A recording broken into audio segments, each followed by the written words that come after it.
Hello, welcome to Shipwrecks. I am Ghost in the Hella, and Kitten Cam is back in business. We've got Little Bear napping in a sunbeam. It's a ridiculously warm day for mid-April, and so the cats have been fairly conked out today. So I'm hoping he will continue to doze and be good. He is a cozy little bear. Hey, Rain. Good to see you. Alright. ValiDate. Oh, wow. Rain says, we have all the windows open up here. Wow.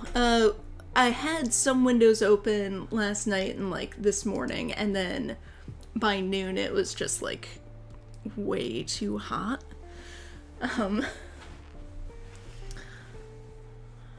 Oh, yeah, haven't caught a stream in a while. Sorry about that. You know, we've missed you, but we understand that you have a life. So, it is all good, my friend. Alright. So let's see, it's been a little while. Because I think, did I miss life, writing, gay shit, same thing? Yeah, I mean, absolutely. Let's see, we are on Isabelle. Liked Spamilton before it was cool. No longer like Spamilton. Yeah, let's see where we left off, because I think did I not do a stream last week? I know it's been a weird month for streams. Definitely didn't start a whole new AU last night. Oh god. Ooh, Yolanda. Okay, yes. Been looking forward to Yolanda. She's always... I was gonna say she's always a good time. I don't know that that's actually true. Because I think with Emhari, didn't that end up with us having an intervention? Content warnings, none. Okay. Okay.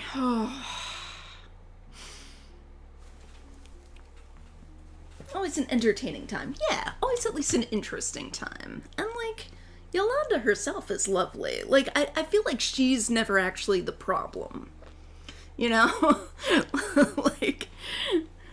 Yes, things went south very quickly with Malik, but that was a Malik problem. And, yeah, things didn't go well with Emhari either, but that was an Emhari problem. I forget how things went with Inaya. I forget. But at any rate, I'm sure it wasn't Yolanda's fault. Yolanda and her special little fish. Alright.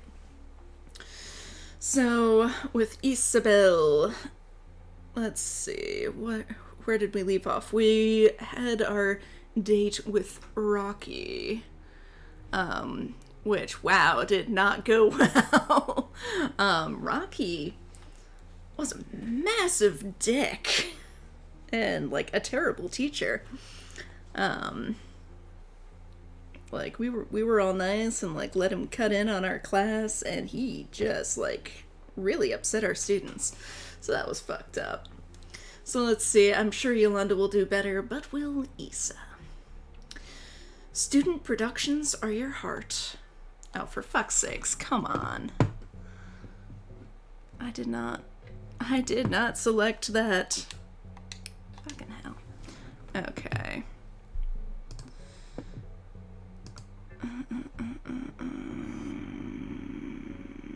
Back to the main menu, yes. I did not choose skip to choice. The controls on this, man.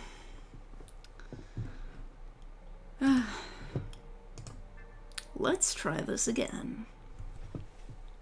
Technical difficulties. Yeah, have you missed it?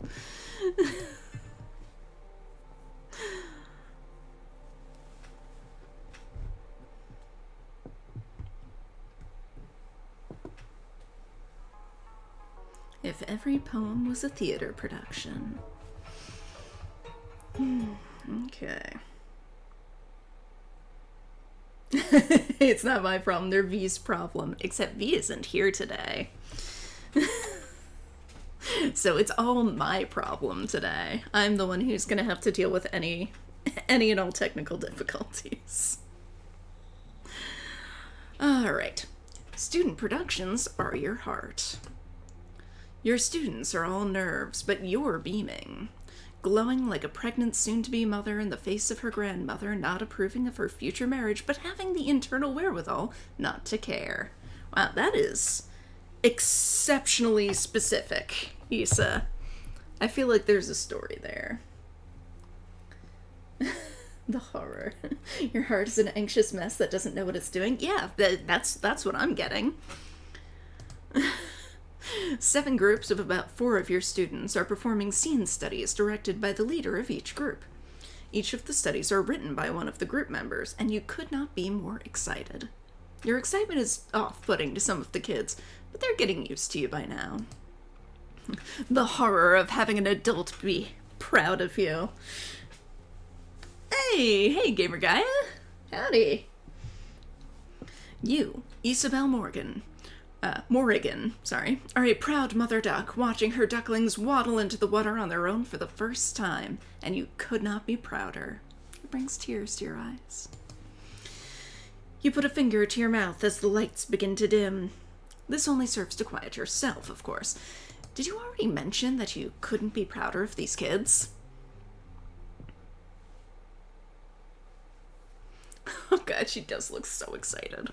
You swear that you've never seen a more beautiful performance, like, ever in your entire life. It wasn't perfect, but they did their best, and you're happy for all of them. You're taking your time congratulating each of them individually for their hard work coming to fruition. There were a few mistakes and a few forgotten lines that led to haphazard improv, but that's all part of the magic of theater. You've met with the kids' families enough to recognize their relatives, but tonight, there's someone you don't recognize with one of your students, Sue. Not that you suspect her of anything, but you decide it would be best to check her out. Might as well introduce yourself. I mean, what's really the difference between who's this and who might you be? Like, that seems like such an arbitrary... Who's this? And who might you be? Like, they could both be fine and they could both be really obnoxious. You casually approach them, stopping slightly behind Sue. They excitedly glance up at you and pull you beside them. Oh, this is my teacher, Miss Morrigan. She helped us prepare for the showcase and helped us whenever we needed it. Miss Morrigan, this is Yo-Yo. Oh my god. This is Yo-Yo.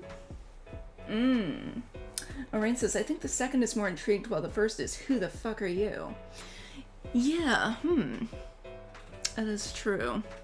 But I also feel like with this game, it's been like every time I choose the second choice, it goes badly. Even if it seems like the better choice. The stranger smiles at you and nods her head. Sup? It's nice to finally meet you. You're doing a great thing for these kids. The showcase was fantastic. I was on the edge of my seat the whole way through. Well, thank you. Oh god, we're already in love.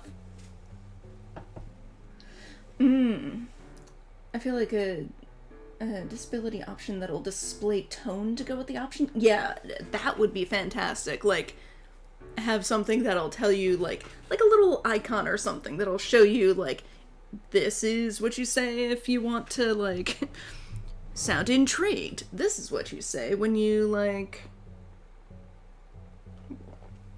are being aggressive. Or, you know, this is the kind of hostile option. This is the, you know, who the fuck are you and what are you doing talking to one of my kids options. But also, look at Issa! This woman sure knows how to butter you up. Although you're sure it's not that hard in the first place. She has a warm energy about her that you like. She does, doesn't she? I love all the yellow. Just the yellow is so happy. Sue obviously trusts her deeply, and she doesn't seem to be giving off any warning signs. In fact, she seems very trustworthy. She extends a hand for you to shake, which you eagerly take.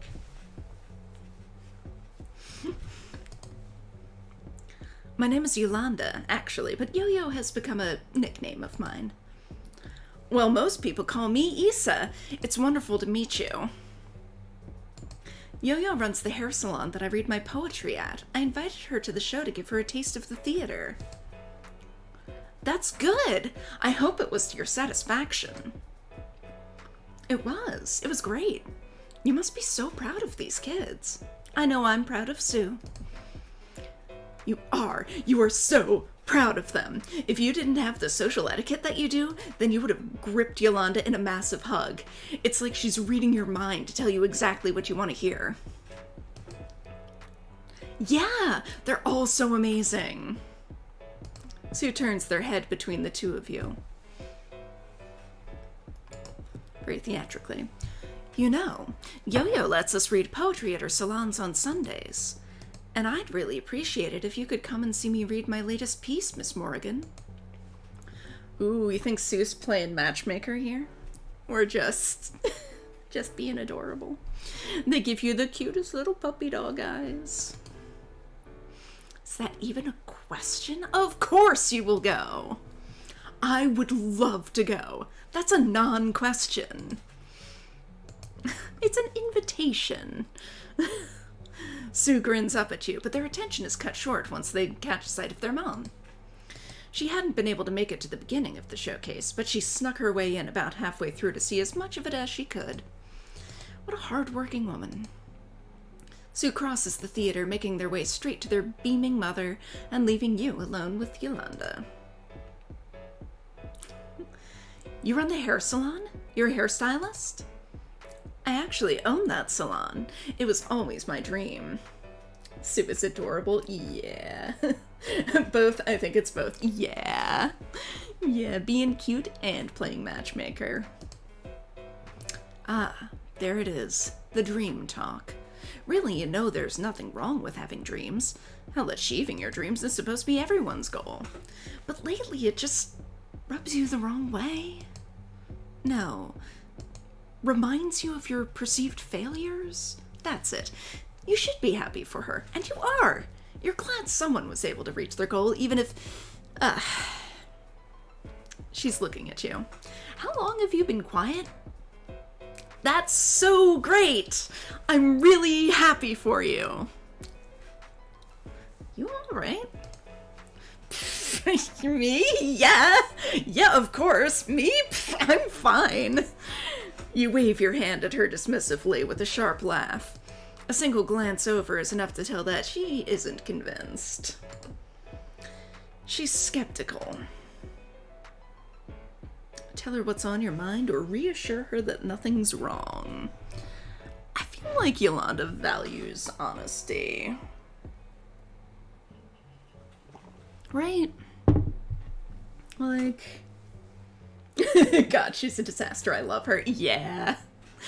Yeah, I mean, that's, you know, struggling singles in your area, right? The most Rachel character. Oh, God, right, because she does the drama. Oh, my God. Oh, my God. Alright, I think I'm gonna tell her what's on my mind. So I feel like reassuring her that nothing's wrong. Like, she's got a pretty good bullshit detector. I feel like Yolanda's gonna see through that. So I'll just be honest. Well, you know, it's like... Fuck it. If she's asking, then she can hear the truth. You sigh. You're so lucky. You know, I love these kids. I do. But my job, I don't think I ever wanted to be a teacher, really. Yolanda's mood lightens up immediately as you open up to her. She must have expected a different outcome. I get it. I wanted bigger things. I wanted to get out of this stinking town. But fuck! You pause to gather yourself and come to your senses. It looks like none of the kids heard you wildly swear, despite the echo. You hope that was all in your head. For an actor, she's deeply unconvincing. I mean, you know, she's an actor. We never said she's a good actor, right? I wanted to be on Broadway growing up. Isn't that crazy? I think most people have big dreams growing up, but most things in life never end up going as planned, you know? I didn't always want to be a hairstylist. That came later. Later, for me, is sure taking its sweet time. I can see you have a real passion for these kids, and the theater. You never know what will become your next goal. You could open a whole new theater program for these kids. Maybe even a new theater. I mean, this theater looks pretty damn fancy, really.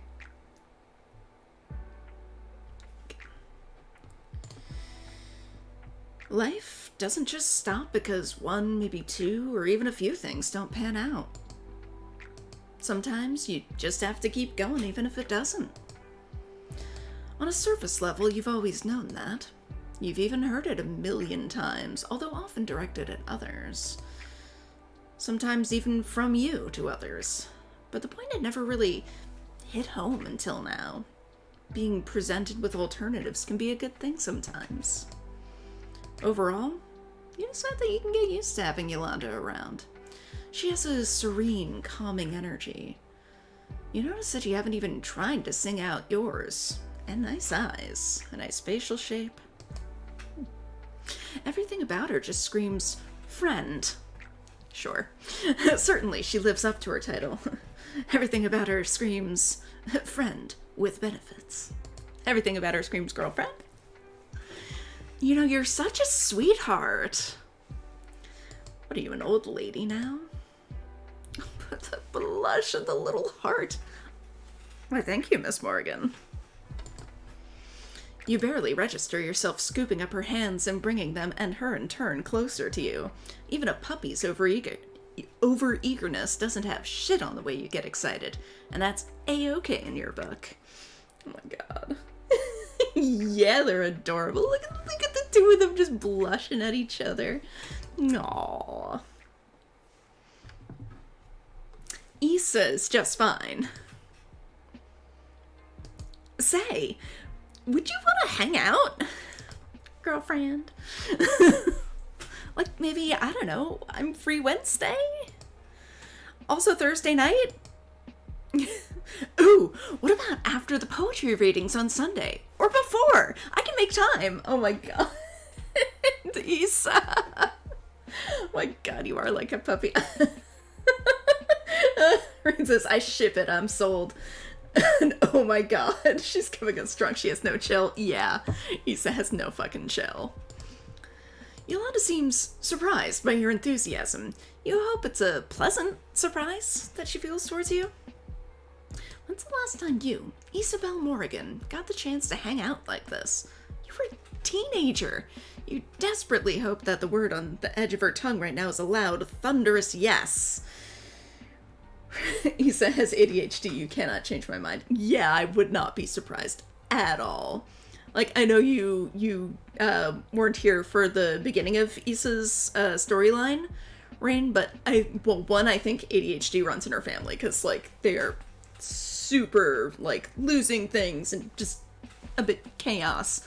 And also Issa just, like, trying to write and, like, struggling to focus in on stuff. So yeah, like, she definitely seems to have some, like, difficulty with focus and, like... Or you could count that other guy, but you'd rather think of it like virginity. What?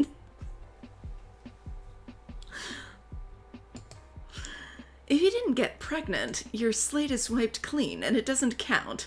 Starting from 0. You're sure Jesus or somebody would agree with you. What? Issa, what? What? Oh, she also has nice lips. Oh my fucking god, Issa. Yeah, I don't know what the fuck she's talking about either. She just, like, went off on a weird tangent there. Oh, yeah, sure. Sure, Issa. Thank God. Thank you, thank you, thank you. Great! Can I have your phone number? Oh my god. The most ADHD thing I've ever read. Yeah. Yeah, it's, pretty on point. Oh, I hope you don't plan on sending me scandalous photos. She says, clearly hoping that she is gonna send her scandalous photos. What the fuck? Oh my god, you're both so forward. Her joke wins a giggle out of you. I don't think I'll let you in on my plans just yet, Yo-Yo. Oh my god. What the fuck? Oh god. Oh my god. I hope they work out. I know, like, generally the theme with this game is that, like, it's not so much about the relationships themselves, and most things don't really work out, and it's all about, like, the protagonist's growth as a person. I'd bet Issa has the most adorable giggle, I bet she does. She's a cutie. She's super freaking adorable. You give her your phone and she gives you hers. You input your number onto the contact name, Issa, followed by a few emojis. Are they all, like, peaches?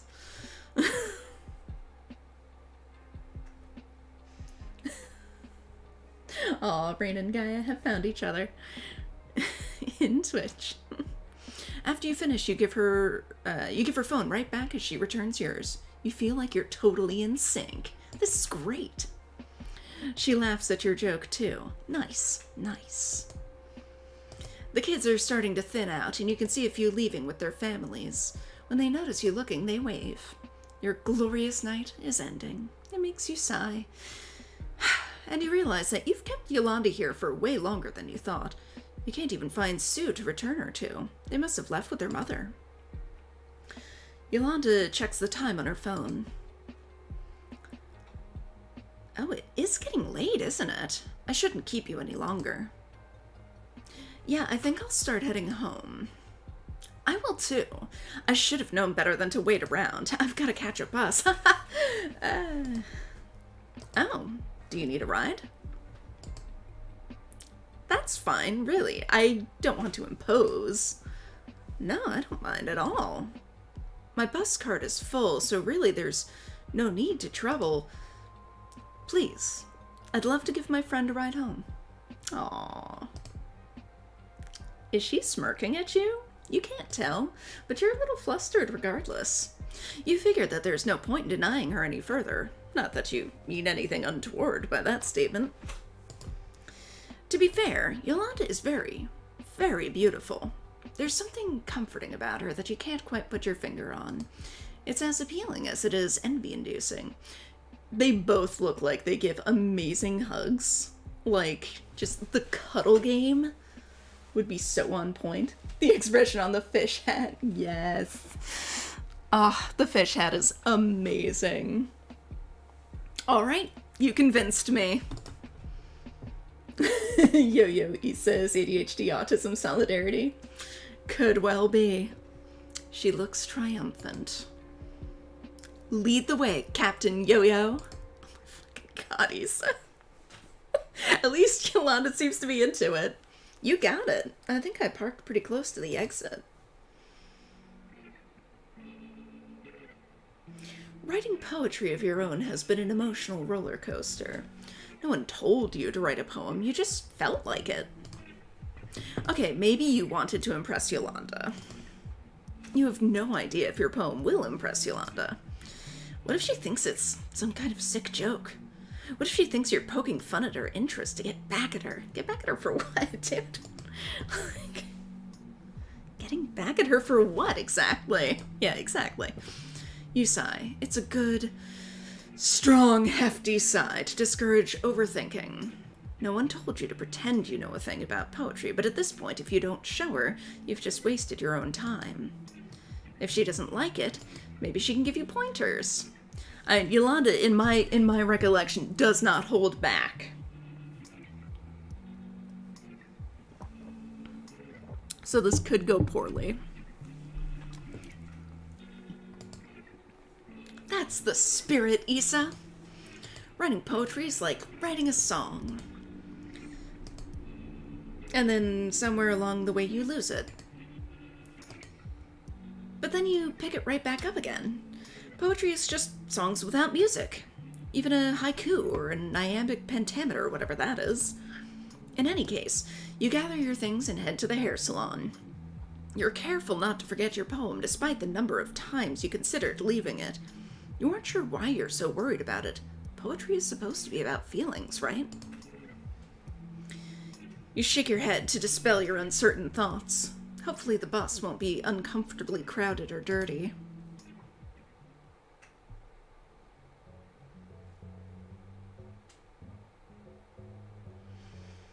Yeah, I don't know how many more dates Issa has in her storyline, but it would kind of be nice narrative symmetry if this were the last one.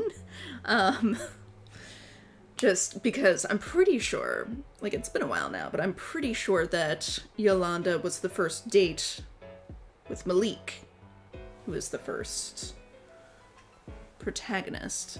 Although I think I actually did, like, screw up the order of things, and Emhari was supposed to be the last person, not Issa. But, no, we'll see. We'll see how it goes. We'll see what happens. You arrive at the salon with a few minutes to spare before the first poetry reading starts. It's that awkward in-between period, however, where all the good seats are taken. You can't really despair over it, though. After all, you could have gotten ready to go earlier. You're about to resign to a seat in the back when Yolanda catches sight of you. She smiles and waves you over. You thought she was just waving at first, which is embarrassing.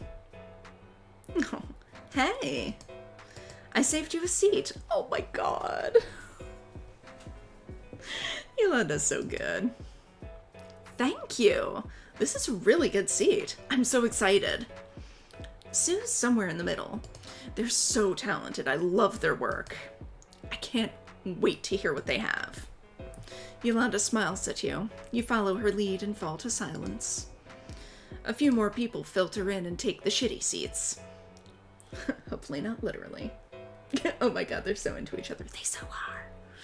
The readings start shortly after.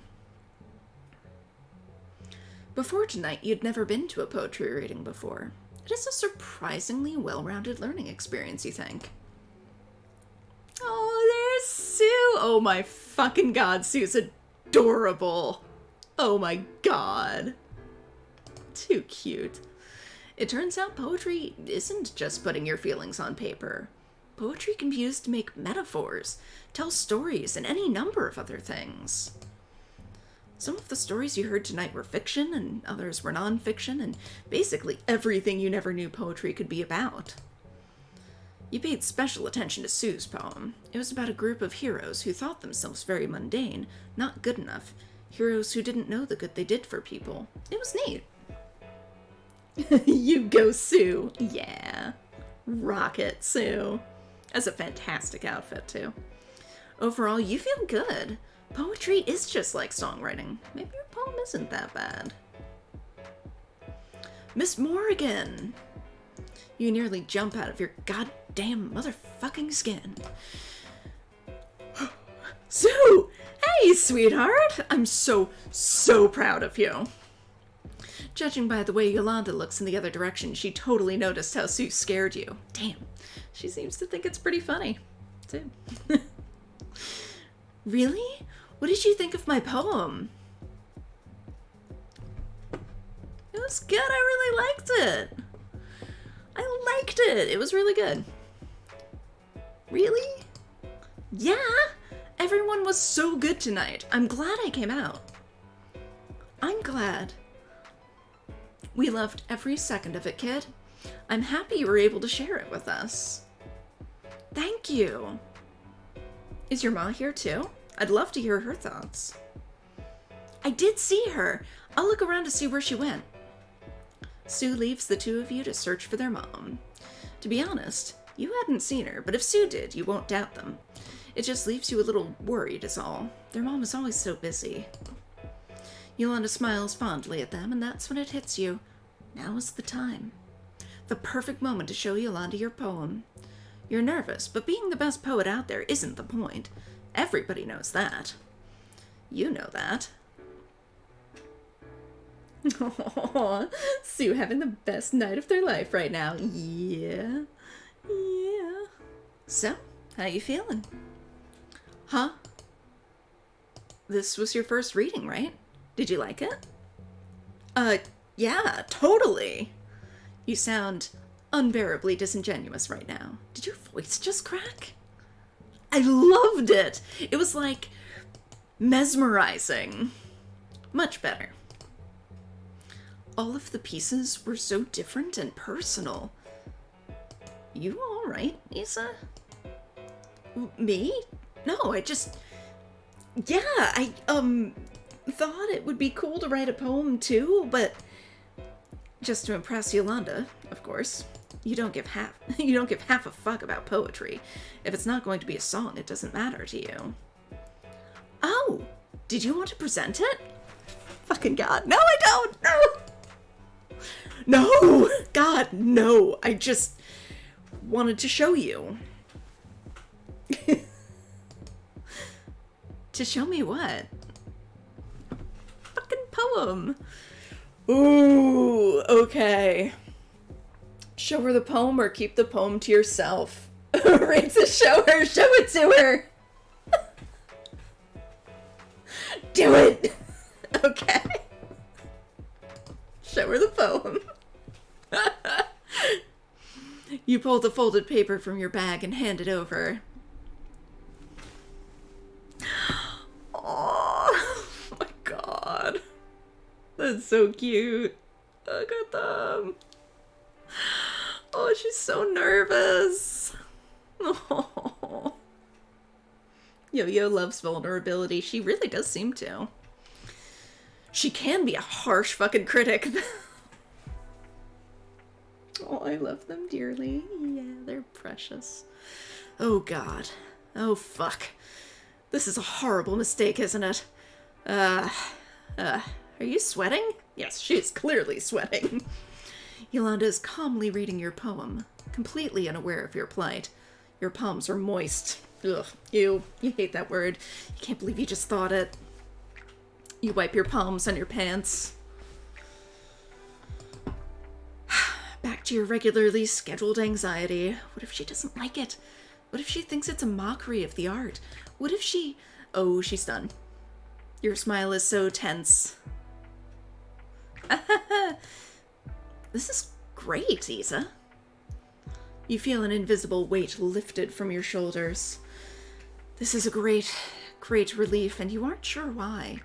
You can't even imagine what you thought she might say about your poem. This is, as she said, a place to express yourself and be who you are comfortably. It doesn't matter if you question whether or not your family genuinely loves you. In fact, isn't that even more reason to express yourself in a place like this? A safe space. The idea makes you feel something warm. I'm happy you felt comfortable enough to share this with me. Her smile melts your heart.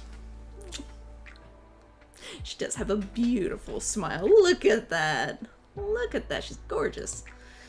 You can't say you were comfortable sharing it with her. It was more branching out and dipping your toes in the water. Stepping out of your comfort zone. Trying your hand at something new. It's safe to say the results are promising.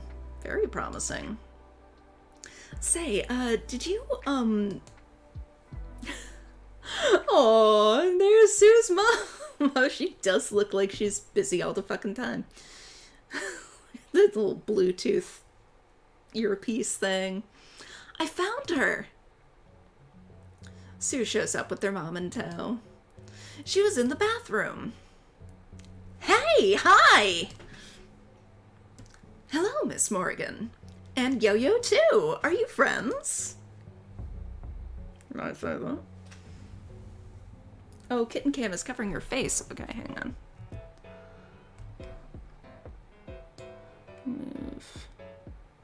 Move Kitten Cam down. I feel like there's not much down here. Okay. We just met recently, actually. It's good to see you. Did you enjoy the readings? Yeah, I loved it. As always, it's very She keeps talking, but you get distracted by her name tag. How do you say that? Yuan? Well, it seems simple enough. Ju like juice? Juan. One, like the past tense of win? One or wan? Juwan. Juwan? It seems nice. If you're saying it correctly, that is. Isa? You'll be really embarrassed if you're saying that wrong in your mind. Idea. You'll wait until she says it. Izzy? Huh?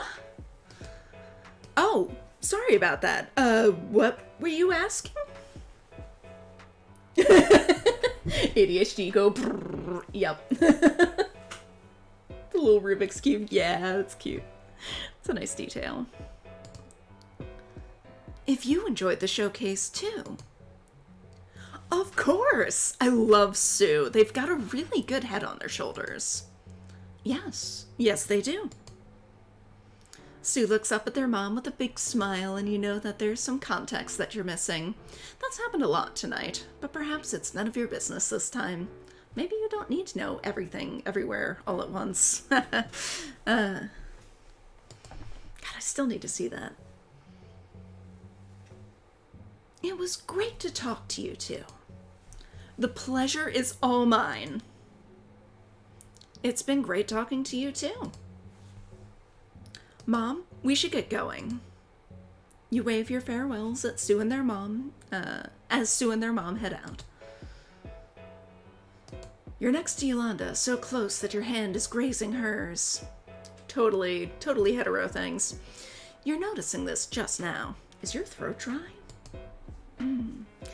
Did you want to hang out after? Like, after you close up shop here and all? Your awkward laugh is so ugly. I doubt that. I bet your awkward laugh is adorable. Tonight? Yeah, sure thing. It's a date!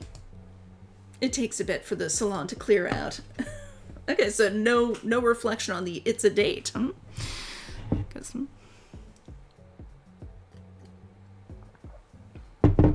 It takes a bit for the salon to clear out.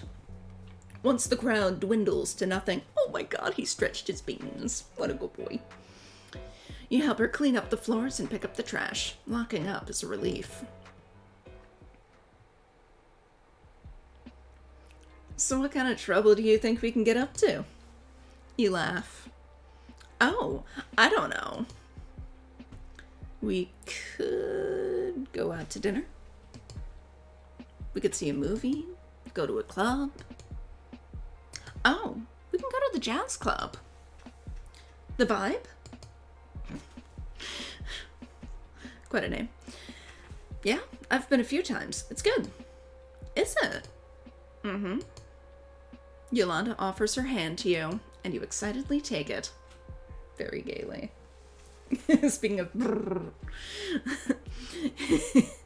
Even though you've only met Yolanda recently, you feel close to her. Close enough to open up to her. Maybe closer because of how you opened up to her. Your poem is personal, to say the least. It's about your mama and papa. It's about Abigail and Helena and Verenia and Tulio, Tio Enrique. It's about you. It's about everything. It's about nothing at all. What does it even mean for you? It couldn't be any different from anything else. It's more average than the most average thing. If that's the case, then why does it make you feel so... Isa? Oh, yeah, totally. Sorry, I got in my head a little bit there. Are you okay? We can go out another time if you want. Nope, it's okay. No, I'm good. We should go out.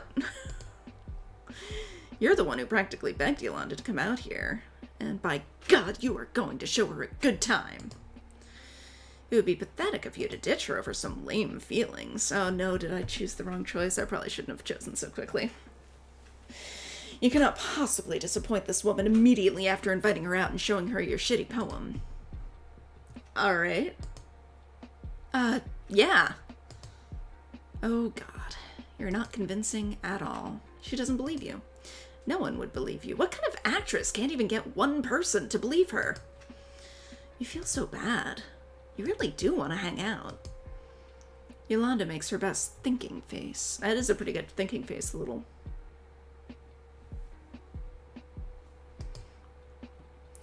What if we skip the club? The artist really doesn't want to have to draw a whole new set. Huh? You know the park? Oh, yeah. Do you want to just chill there? You could sit on the swings. That's a great idea. God, I have to do so much shouting as Issa. So, sorry if I'm, like, being too loud. It just... Everything seems like it should be shouted in Issa's voice, especially that. All caps with an exclamation. Make sure you have some water. Yes, I should. Thank you.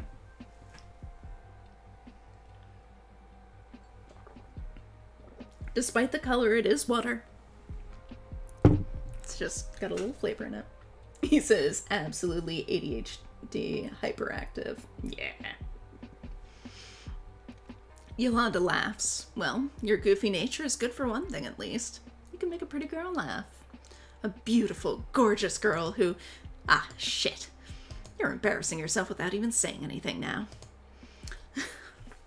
It's okay, Issa. You've just got a massive crush. It's okay. She seems to like you back. It's fine. You're still holding her hand. It's warm and nice.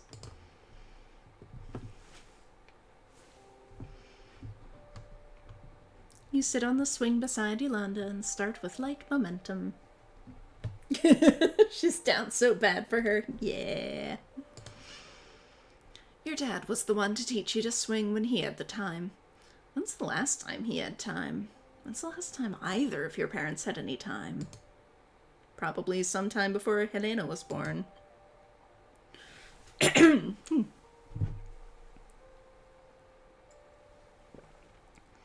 From the corner of your eye, you notice Yolanda staring at you.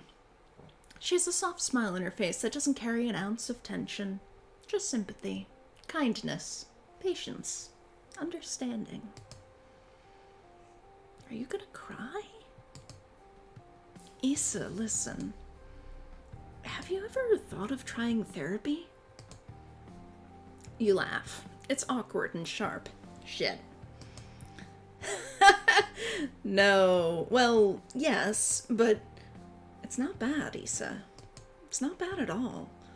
I just started getting therapy. It's helped a lot. Maybe it can help you, too. Oh. Suffice to say, you didn't expect to hear that. Nobody told you to assume that therapy is for extremely messed up people that can't work out how they are supposed to live their lives. Maybe it's wrong of you to assume that everyone who needs therapy is a basket case who can't work up the balls to get out of bed in the morning and face society. That is pretty fucking judgmental, dude. Isn't that you some days? Maybe you're that messed up. Yeah, it was probably the best thing I've ever done for myself. But progress wasn't immediate or linear, you know? It took a long time for me to get out of my bad habits. I used to be a people pleaser. Well, I guess I'm still working on it. It's hard to say no sometimes. Especially when you want to make sure everyone in your space is happy. But sometimes you can't do that. Yeah, I know. You know for sure now, after what happened with Rocky, you can't keep pushing your happiness aside for the sake of others. Mia! Hey, Mia! Oh my god, these two are so cute together. They are. And also Sue's mom, of course! Not surprised. Oh good, I'm glad you're here, because I was sorry that you had missed Sue's mom, but apparently you didn't, so that's good. Especially when they don't appreciate it. Or even if they do appreciate it. You gotta look out for numero uno, after all. And maybe you don't know how to look out for yourself, but it's not like Ash or Yo-Yo could do that shit for you. Yolanda gives her swing a hard push, and you're off. Mia's all about that. Yeah, she is. I demand a new MILF fruit. I think they're working on it. I think there's going to be more MILF and DILF fruits in the coming volumes.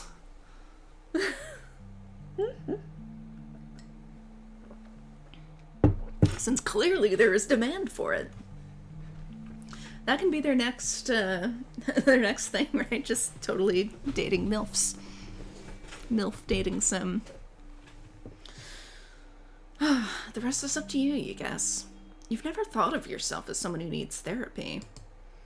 Maybe, just maybe, you've known all along that you need help, but you were too afraid to talk to your parents about it. Too afraid to confront your abuelita. They would judge you, wouldn't they? They'll judge you with the same opinions of people who need therapy you had moments before. They don't want to help you. Ah, that's it. Thoughts like those are the reason you need therapy, or at least a new strategy of facing your day-to-day life.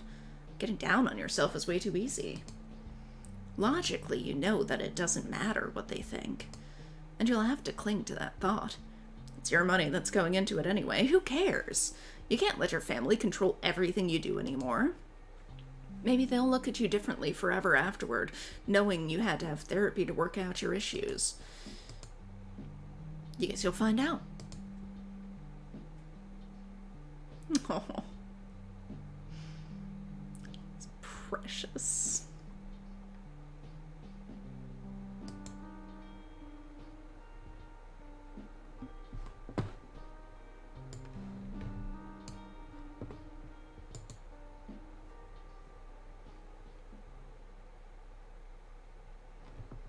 How the fuck is Yolanda not endgame? Oh my god. Oh, right! Right! Because Malik and Issa did hook up in Malik's route. So I wonder if this is that, but from Issa's perspective, like we got with Emhari and Inaya? The original DILF in the series. Oh god, I guess so. I guess he is. Except he's more of a dad I'd like to shake. Content warnings, drugs, and not safe for work. Yep, sounds like Malik. You aren't sure where you're going as you leave your house. You're not really in the mood to deal with the boss, so you aimlessly walk into the busier part of your neighborhood. You don't have to be in the theater until late this afternoon for a dress rehearsal. You love the theater life, but god damn, you are just not in the mood to deal with people like yourself.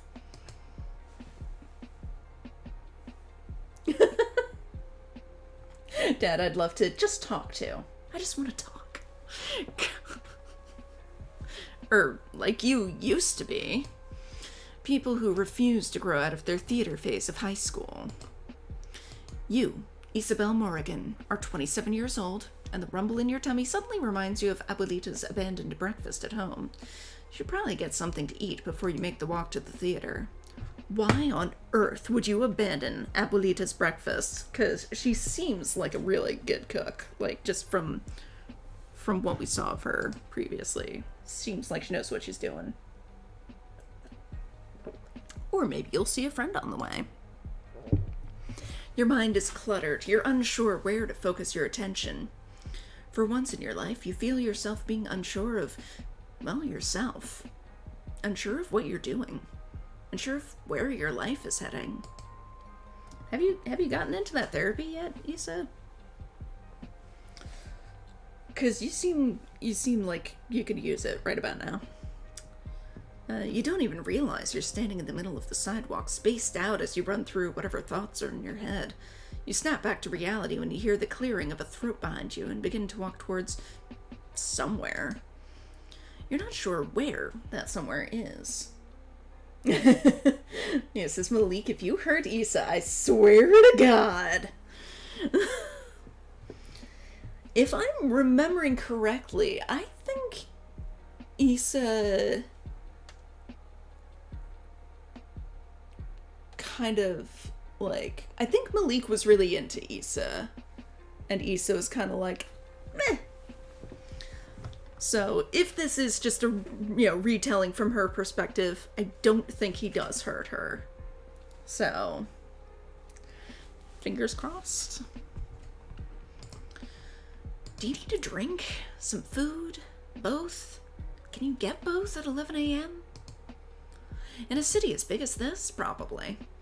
The city might sleep, but it's too early for an afternoon siesta. It's noon by the time you finally figure out where you want to spend your afternoon and grab that drink you so desperately need. Or maybe the food will be enough to put you back into your usual chipper mood. Okay, so yeah, this must be further back because he stopped working at Popeyes during his storyline. You enter the Popeyes Bar Fusion, not too far from the park you were seated at, making sure to close the door quietly behind you so you won't draw too much attention. You don't want your bad mood to become even worse. Taking a step forward, you stand in the intersection of the Popeyes and the bar, contemplating which direction you would rather take. Ooh. Are we going to Popeyes or are we going to the bar?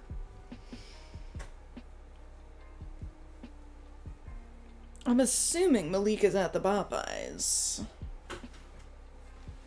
Because that is where he worked. Oh my goodness, what a good little bear. He's so sweet. Sweet little boy in a sunbeam.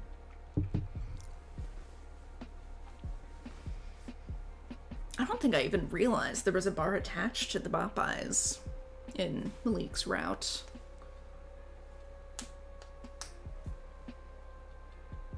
Trying to remember how their meeting is supposed to go.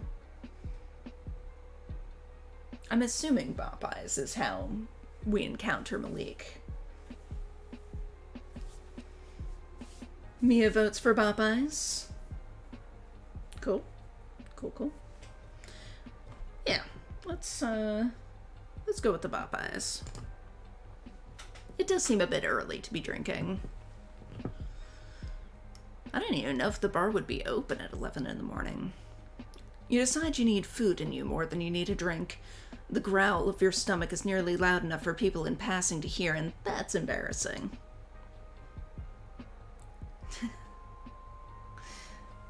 This chicken is bitchin'? Oh my god, I did not notice that before. You haven't felt this hungry in a while. Maybe your bad mood is pushing you to eat for comfort. Either way, you enter the Popeyes. You take a quick glance over the menu before eyeing the tall man standing behind one of the registers. Wow, this man is so fucking hot. You find yourself staring longer than you should. Thankfully, he's busy with another customer and isn't paying much attention to you. Oh, you should have been there the day he made out with Arihi. Your previously sour mood has dispersed into thin air.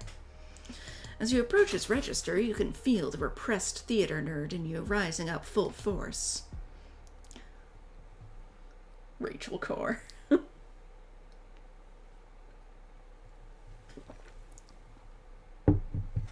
So I'm thinking I want to drown some dry biscuits with a shot of tequila.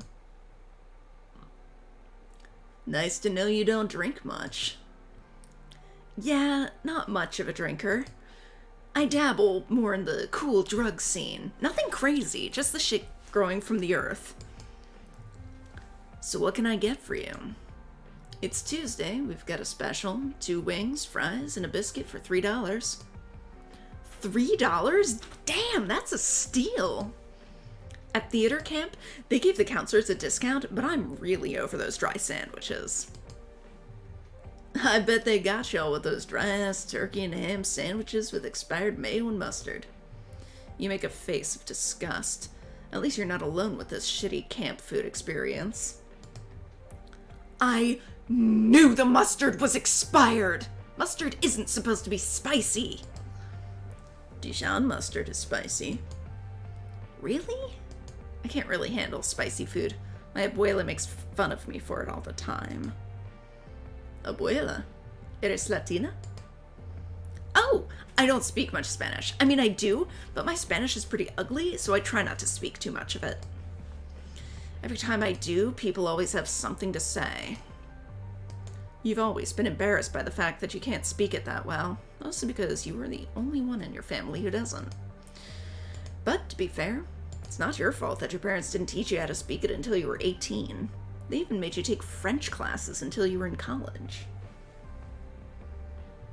Yeah, I think they did reuse this dialogue. I think this is literally just the same meetup with Malik, but from Issa's perspective.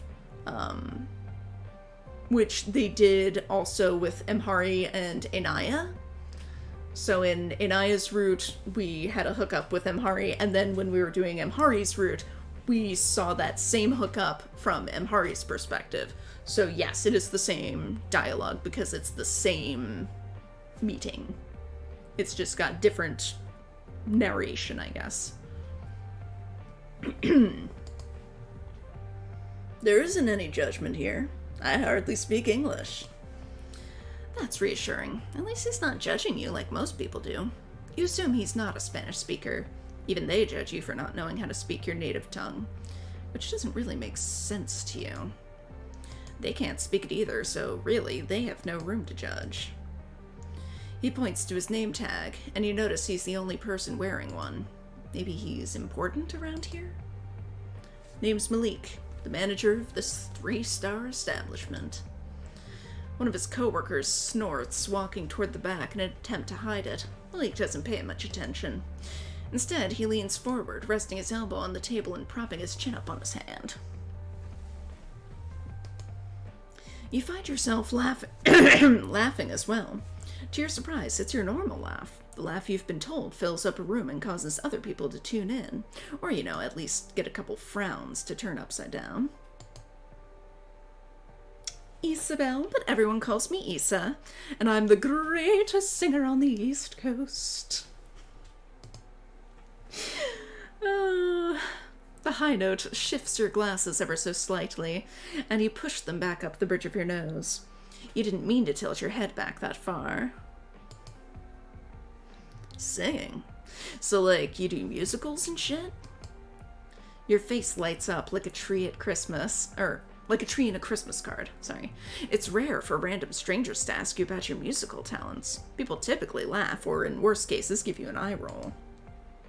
You don't care for either of those reactions. Honestly, the only person who can ruin your self-esteem is yourself. And sometimes your abuela, if she really pushes your buttons.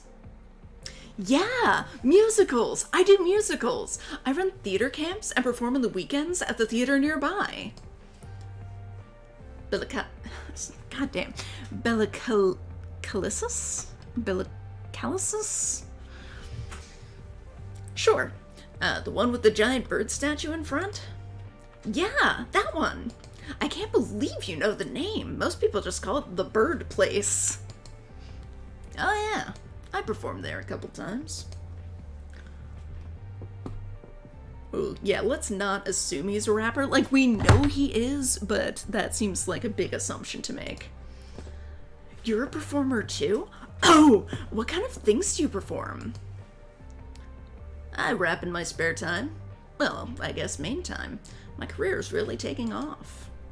Oh shit, you're famous? I have to listen to your stuff one day. I'm not super into rap, I'm more of a show tunes person, but I'm always willing to try new things. Oh shit, yeah. I don't have a copy on me today, but if you give me your number, I can send you a link to my BoundCloud so you can take a listen. Oh fuck yes! Here. You reach into your bag a bit too fast. A hot guy asking for your number? You're not about to pass up this opportunity. Hell, you're not here to block your own blessings. Well then, why the hell didn't you ask Yolanda out? Like, properly ask her out. Why did you not smooch Yolanda? You unlock your phone and hand it over to him. Save your number and text yourself so you can have mine. Yeah, I will. Hey, order whatever you want. It's on me. I guess you can get a manager's discount. Anything for a future fan.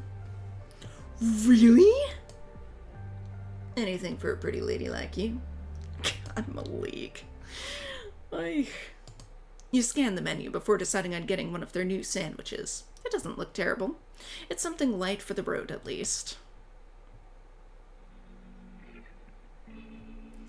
You've got a bit of an internal battle going on as you try to decide whether or not to text him first. Are you being too eager? Is it just your anxiety speaking? Are you having a panic attack? Hey, it's Malik from Popeyes. This is Issa, right? Or was I just catfished IRL? Catfished IRL. That don't make no damn sense. Lol. Okay. Maybe you're overthinking this. It takes you a bit to actually reply. More specifically, about 20 tries before you finally force yourself to press send. Oh no! It's me, Issa! Sorry, I was in the shower. You can lie over text. That's what most people do, right? Oh, don't bother with that. Don't bother with that without me shit. I'm not with it. Anyway, send that link over. I love that she, like, is still screaming even in text. Okay, sends his link. Okay, music. You listen to music all the time. So why are you so nervous to listen to this? It isn't like this is a voicemail from an ex you've been dying to get away from. It's SoundCloud music, which usually goes hard. But then again, you did meet this guy at a Popeyes. It actually isn't as bad as you thought it would be. It is actually pretty good. For your standards, at least. And you've been told you have pretty high standards when it comes to music. You decide to pick some of your favorite lyrics, writing it in your journal so you don't forget. Aww. So cute. Oh my god, of course she's got one of the pens with, like, the poofy thing at the end. Oh my god. Love it. Oh god. Oh fuck, that's right. I've gotta read his ridiculous lyrics. Yep. I eat the coochie up, it's a coochie feast. The coochie follow me, I'm the coochie king. Fucking hell. Got a coochie in my heart, I'm the coochie being. Oh god, this game. Why? R.I.P. to you, brothers, but I'm different. So you're a rapper now. Those are your lyrics! I would never say the N-word even in music. Even when we were doing hip-hop rap, I never said it. You know, I would let you say it around me. Dude, don't. Just, I would never. Like, why? You do your fair share of policing when it comes to reclaiming slurs. Theater life is rough. Laughing my fucking ass off. It was just a test. Oh, good. Hi, little bear. Hey, sleepy prince. You having a nice time lounging in that sunbeam, baby boy? He's so precious. Anyways, I would love to hear you rap in person. Maybe you can do a little collab or something. Little. Oops. Caught myself in rap mode? Oh my fucking god. Issa. You be recording? That's crazy. Yeah, I record in the studio with some of my friends. I can get us a spot whenever, just say the word. Nothing but covers of musical songs, and pretty damned good covers, too. Shit, I didn't know you were on it like that. Hey, maybe we should hang out a bit more before we head to the stew. How about I take you somewhere nice? Oh god, is this when they go to essentially Red Lobster? Yep! Like Pink Lobster. Then we can walk around for a bit and you can tell me about your theater life. Hi, gorgeous. Oh, my little prince is awake. Hi, beautiful. What a gorgeous boy. He's so handsome. Fuck yes! I'm free, I think, on Thursday? Kitty TV time. Yeah, hi, little baby. What's up, prince? You done being sleepy in the sunbeam? Okay. I should turn off kitten cam then. He's such a good boy. How about I meet you at Pink Lobster at like 8? Sure, why not? See you then. Big stretchy. He does such big stretches. A date? You haven't been on a date in years, probably. Oh, come on. Going to the park with Yolanda was supposed to be a date. She was obviously trying to ask you out. Oh my god. Ugh. Bed Bobster. Yes, they're going to the Bed Bobster. And with a guy you met less than 24 hours ago? Maybe today wasn't as bad of a day as you thought it would be. Oh, Pink Lobster. You're late. And on purpose, too. You're unsure why you decided you wanted to be late. Maybe it was fear of being early and being left alone to your own devices. You'd hate to look like a loser, alone at a Pink Lobster. You may just have to go and see a therapist. Your anxiety has been getting worse and worse as of late. Or maybe it's always been this loud and you've just been tuning it out all this time. Pink Lobster. The last time you were here, it was with your theater friends after a show. It's a bit out of your typical price range, but it was a special night. Your show had sold out and no one fucked up during stage production and cues. It was a good time. You exit your Uber a few paces down the street from the restaurant. It gives you some time to breathe, some time to decide if this is what you really want, or if you want to get on the nearest bus and go home. Ultimately, you decide it's for the better and walk up to the steps. As you get closer, you see a familiar face. Checking his breath? Shit, at least he's aware. Need a mint? You know we're about to eat some cheddar biscuits, right? You hug him as a greeting. People do that on a first date, right? It's nice, comforting. And you are always one to give a good hug, no matter who the person is. He doesn't seem to take it badly, though. He even hugs you back. She does look like an excellent hugger. Such good hugs. Now there's a sense of comfort you haven't felt in a long time. Nah, we good. We? I just meant we as in me. I'm good. You may hang around teenagers and preteens for your camp, but there's still some slang you haven't picked up on yet.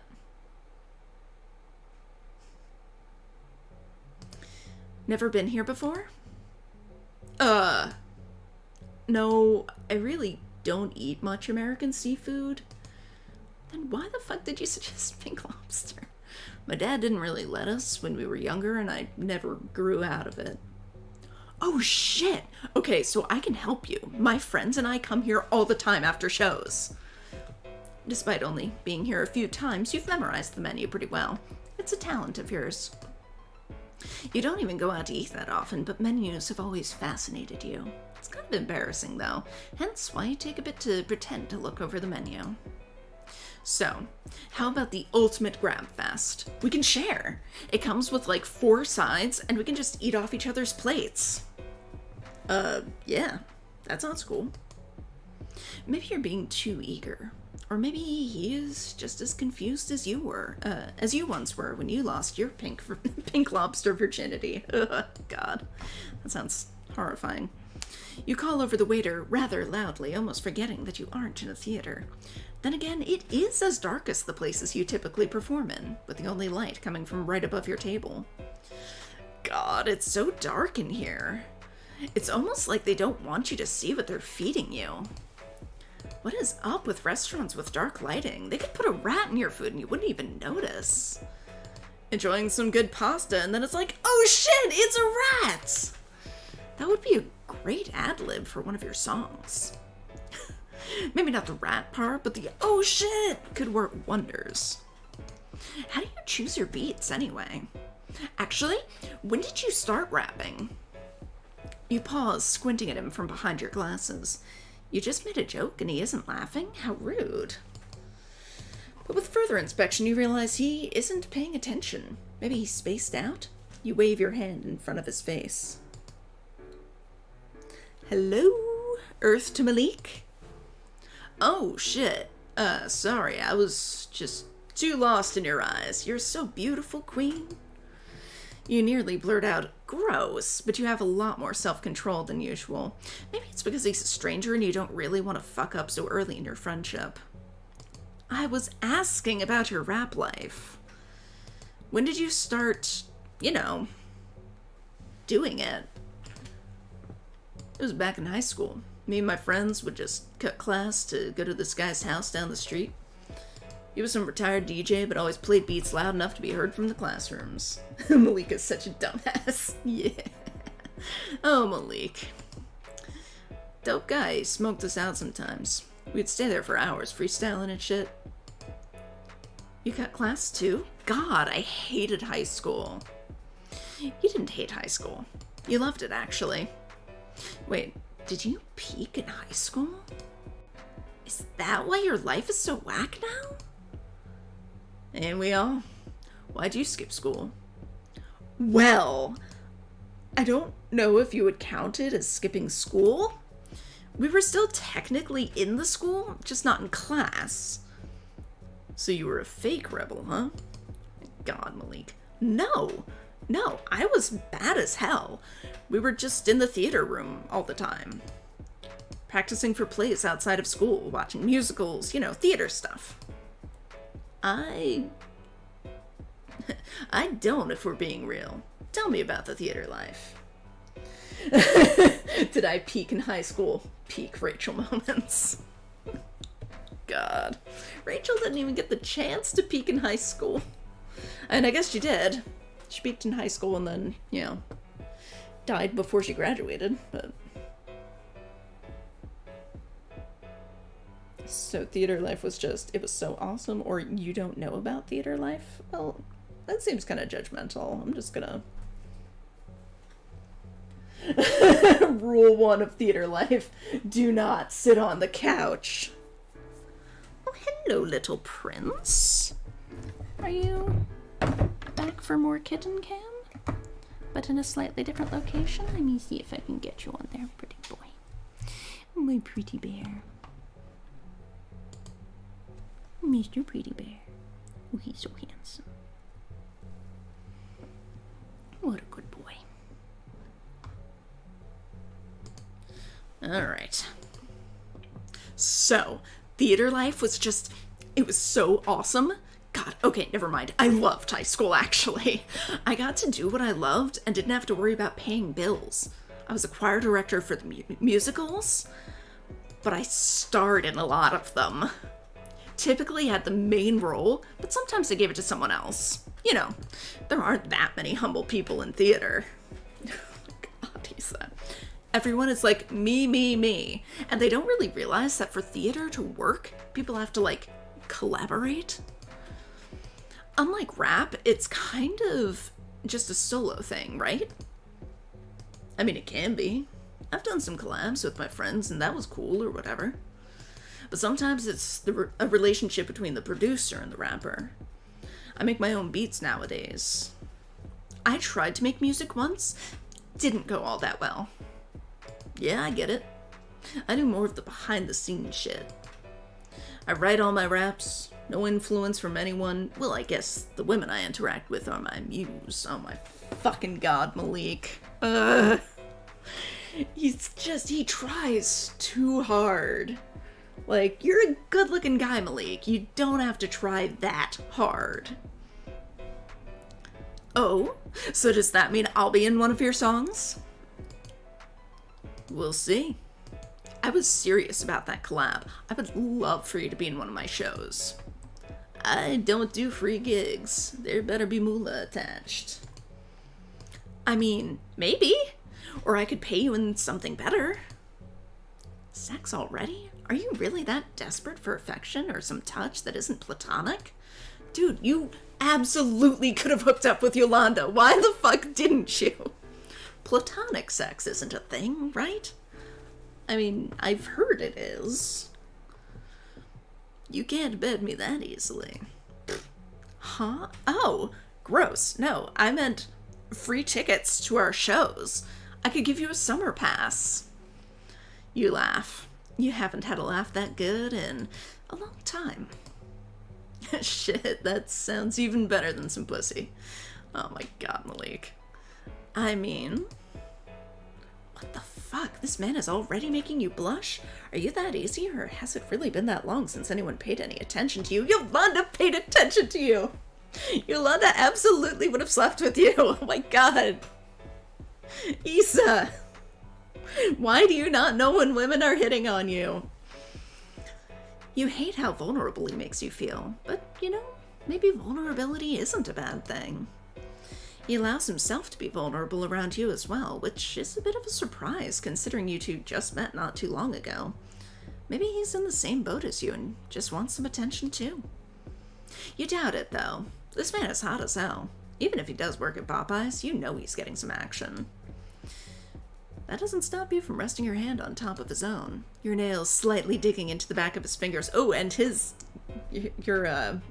her fingernails are like fucking talons, too. They're nice. Manicured. Thank God for a man who cares about his hygiene. Thankfully, the food arrives, and you pull your hand away to make room for the plates. Yeah, this is making me hungry, and I don't even like seafood. Here, let me do the honors. You forgot to wash your hands before sitting. Whoops. Thank God for those little towelettes they offer. After you clean the day's dirt from your hands, you grab a crab leg, flexing your muscles as you crack it open without using the tool provided, offering him the meat inside the leg. Here, you eat the inside meat, not the shell. Well, I'm sure people can eat the shell, but I wouldn't. Oh, also you can, like, dunk it in butter and sauces, like hot sauce. This isn't really the place for good crab. I have to take you to a real seafood spot. He leans over to take a bite. Classy. Maybe he's into you. Or maybe he just has poor table manners, which isn't very classy. Rain is also getting hungry. Yeah, right? Not bad. I remember the first time I had crab. It was after some performance in middle school. One of the rich moms wanted to take us somewhere fancy, so we went to some fancy seafood restaurant. The food sucked. It was super unseasoned and dry, but the crab was good. I had a bunch of crab legs that night. God, theater life really is just about going to as many restaurants as you can before you get sick of it. Because it's tradition. After a show, you go to whatever restaurant the gang is feeling. And usually it's Benny's. God, I hate Benny's. I've been there so much, they practically know my order now. You pause for a moment, reflecting on your theater experience. It really is about doing something over and over again to get pretty much the same results. No matter the production, no matter the cast, it's always the same thing. You've been doing this for well over 20 years. How are you not tired of it? Why did you throw your dreams of being on Broadway away to become a theater teacher? Is there more to yourself that you couldn't achieve because you thought you weren't good enough? Is your boring and unsatisfying life your fault? Theater is just hard, and people don't understand. Like, I've been working on a script for the longest time. And I hardly have time to work on it these days because I'm directing and teaching young kids how to act. Like, I love my job. I do. But I wish I could maybe not do my job, just do my own thing and have the money to support myself. I get that. Or did get that. This music shit is picking up. Soon I'll be making Travis Scott money because of Big Bach. But the journey to get here took a minute. Being a creative is hard. It's hard and no one understands. Maybe it is your fault, but you can't have an anxiety attack over it right now. You're in the middle of Pink Lobster. Your leg is shaking under the table as you attempt to calm your thoughts. Before you know it, there's a hand on your cheek and you find yourself leaning into it more than you would like. You hope he cleaned them beforehand. You have very sensitive skin. How about we get out of here?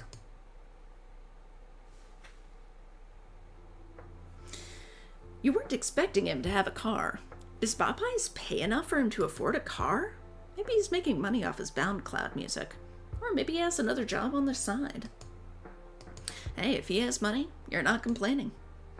You asked him to take you home, not wanting to ruin the night with your anxiety, which is probably evident with how hard you were shaking your leg on the car ride home.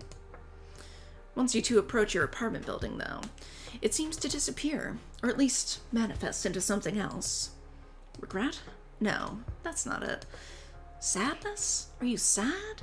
If you were really sad, you would have been blasting the soundtrack to Chicago by now. For once, you can't figure out what you're feeling. But you know one thing for sure.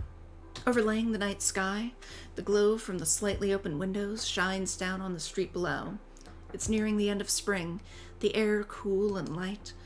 Your siblings and cousins are probably in the living room arguing over video games, but the sound of 70s salsa music drowns them out. You hear the distant sound of your grandmother singing along loudly, probably in the kitchen folding laundry or looking through her tarot cards. You realize you had zoned out for the majority of the car ride.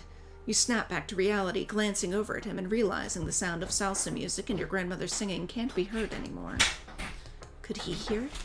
Or was that just a sound so familiar that it became associated with your home? The sound of old-school hip-hop fills the silence. Next to you, Malik is quietly rapping along. It's nice. It soothes your nerves in a way you never thought possible. Hey, babe. Hello.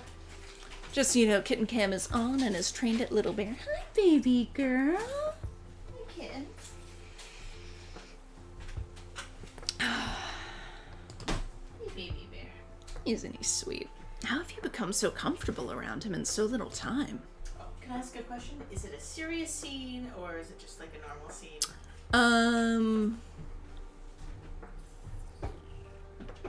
Mid-range, I'd Okay. say. Alright, then I will put the veggies away.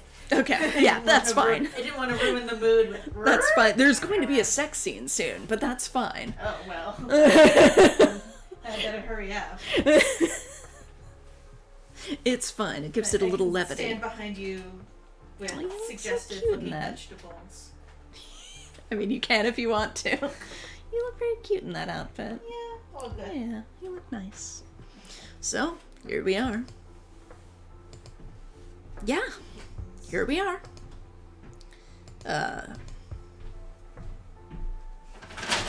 I mean, I think we need to ask, do you live alone? Rather than, I should probably head inside, because we know how this goes from Malik's end. I assume I should probably head inside actually results with her heading inside. Princess, are you gonna kick your brother off the box? Oh, spider. Spider? Little bear, there's a spider going towards your face. Shit. I guess he's been sitting there long enough for a spider to be attached to him. Oh my god, little bear. Do you live alone? There's no backing out now. You decide it's time to allow yourself to feel something. It's about time you had some fun of your own accord. You're finally going to get laid. You want to fuck on the first night? I thought that was against theater code. Fuck? No. I mean, maybe. Hey, baby girl. Oh, she's so precious. What a good girl. God. She's so sweet. I love kisses. Kisses would. And scratches. Lots of scratches. Little bear wants kisses too. Kisses, Joe, Oh, he does. Such a sweet boy. Backtracking. How sexy of you. Oh, yeah? No problem. I'm sure I got a spare toothbrush for you to borrow, and you can take my bed. God, thank you. He already drove you home. The least you can do is smoke him out. Reaching into your purse, you pull out a sandwich baggie full of pre-rolled joints. You're a master at rolling. It's your title at work. Want to smoke? Where have you been all my life? In the theater, obviously. You light up. Your anxiety can wait. You've got sex to be had, and a joint to smoke.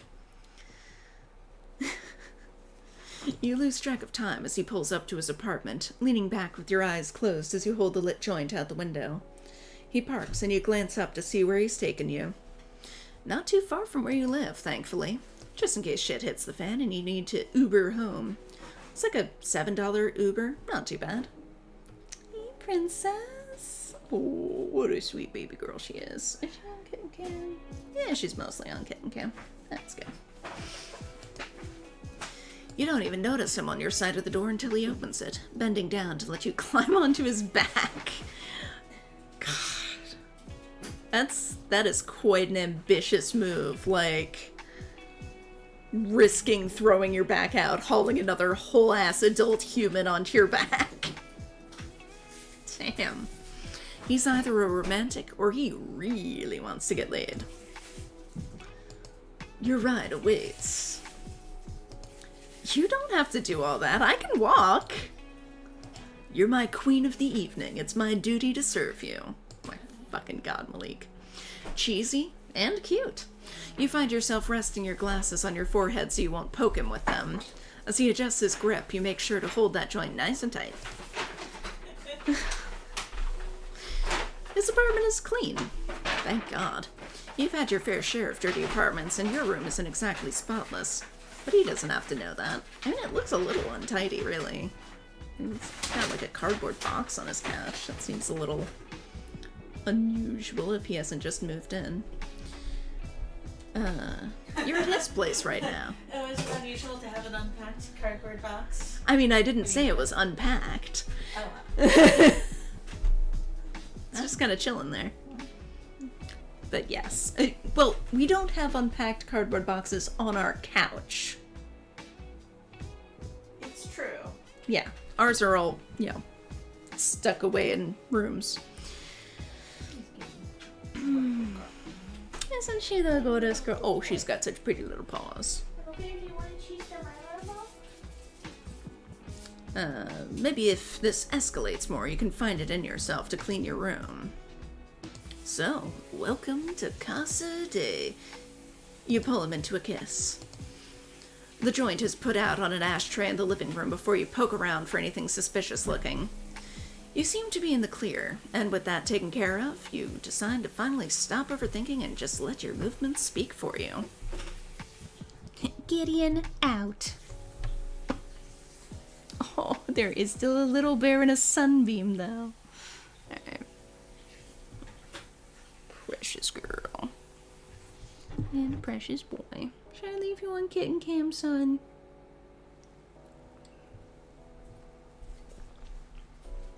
Well, that looks like a yes. God, he's so fucking cute. And before you know it, it's 2 a.m. and your hair is spread above your head like a halo. God damn, are you in heaven? A heaven with men getting you joints and water? Maybe this is too good to be true. Men can never be that good to you. God, the heart boxers.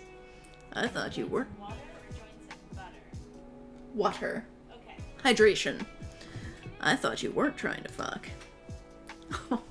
I said maybe, not yes or no. It was a maybe. You feel his arm wrap around your shoulder. He's a little sweaty and kind of gross, but you allow it. Cuddling and smoking is always fun. Yes, Prince? Oh my god.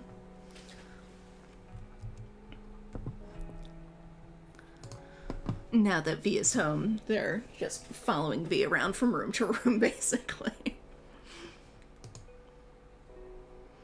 This was nice. Thank you. No need to thank me. You're the one who planned this.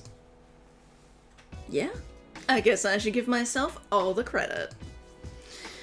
There is a state of bliss and peace you hardly feel. You realize your life is rather chaotic and you don't give yourself enough time to relax.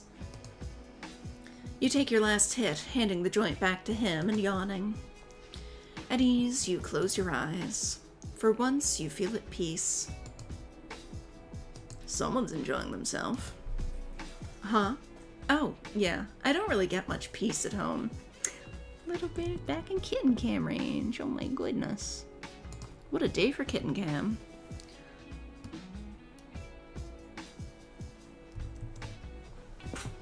I don't really get much peace at home.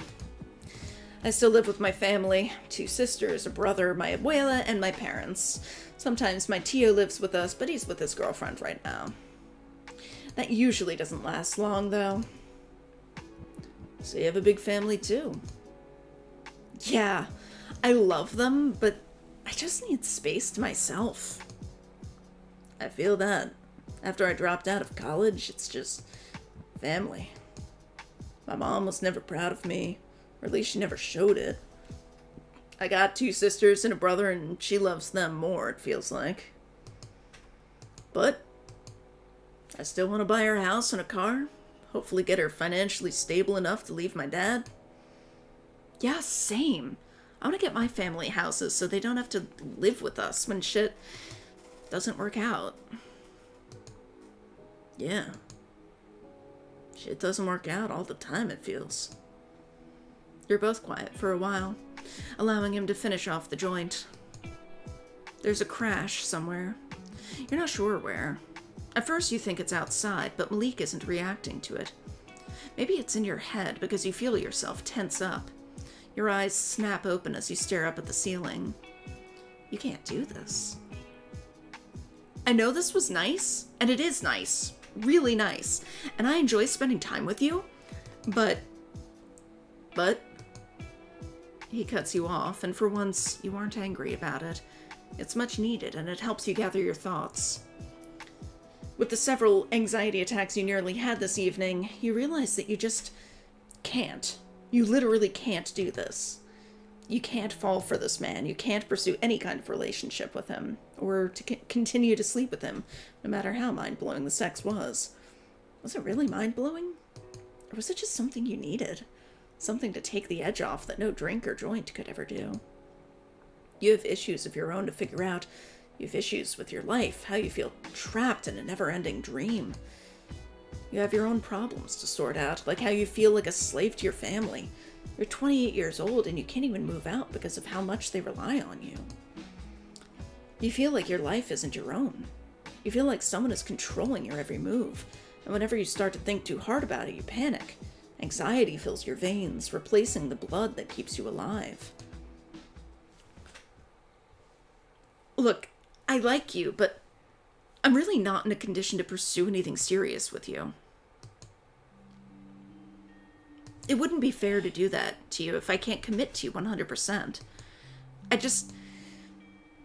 I'm not mentally fit enough to worry about dating right now. You can't get hurt if you're the one rejecting him. Right? Yeah, I get it. We could just be friends though, right? I still want to see you perform. Friends. You can do friends. Friends are what make the world go round.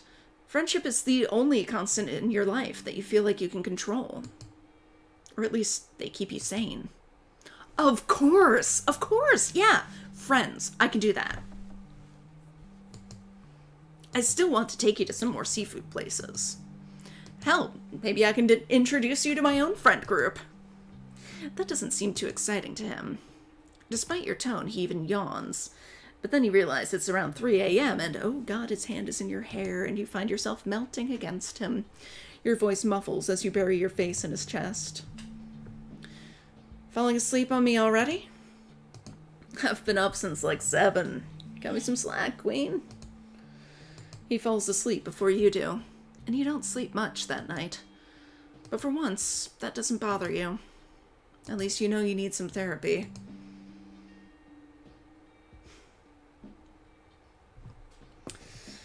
Oh, Issa.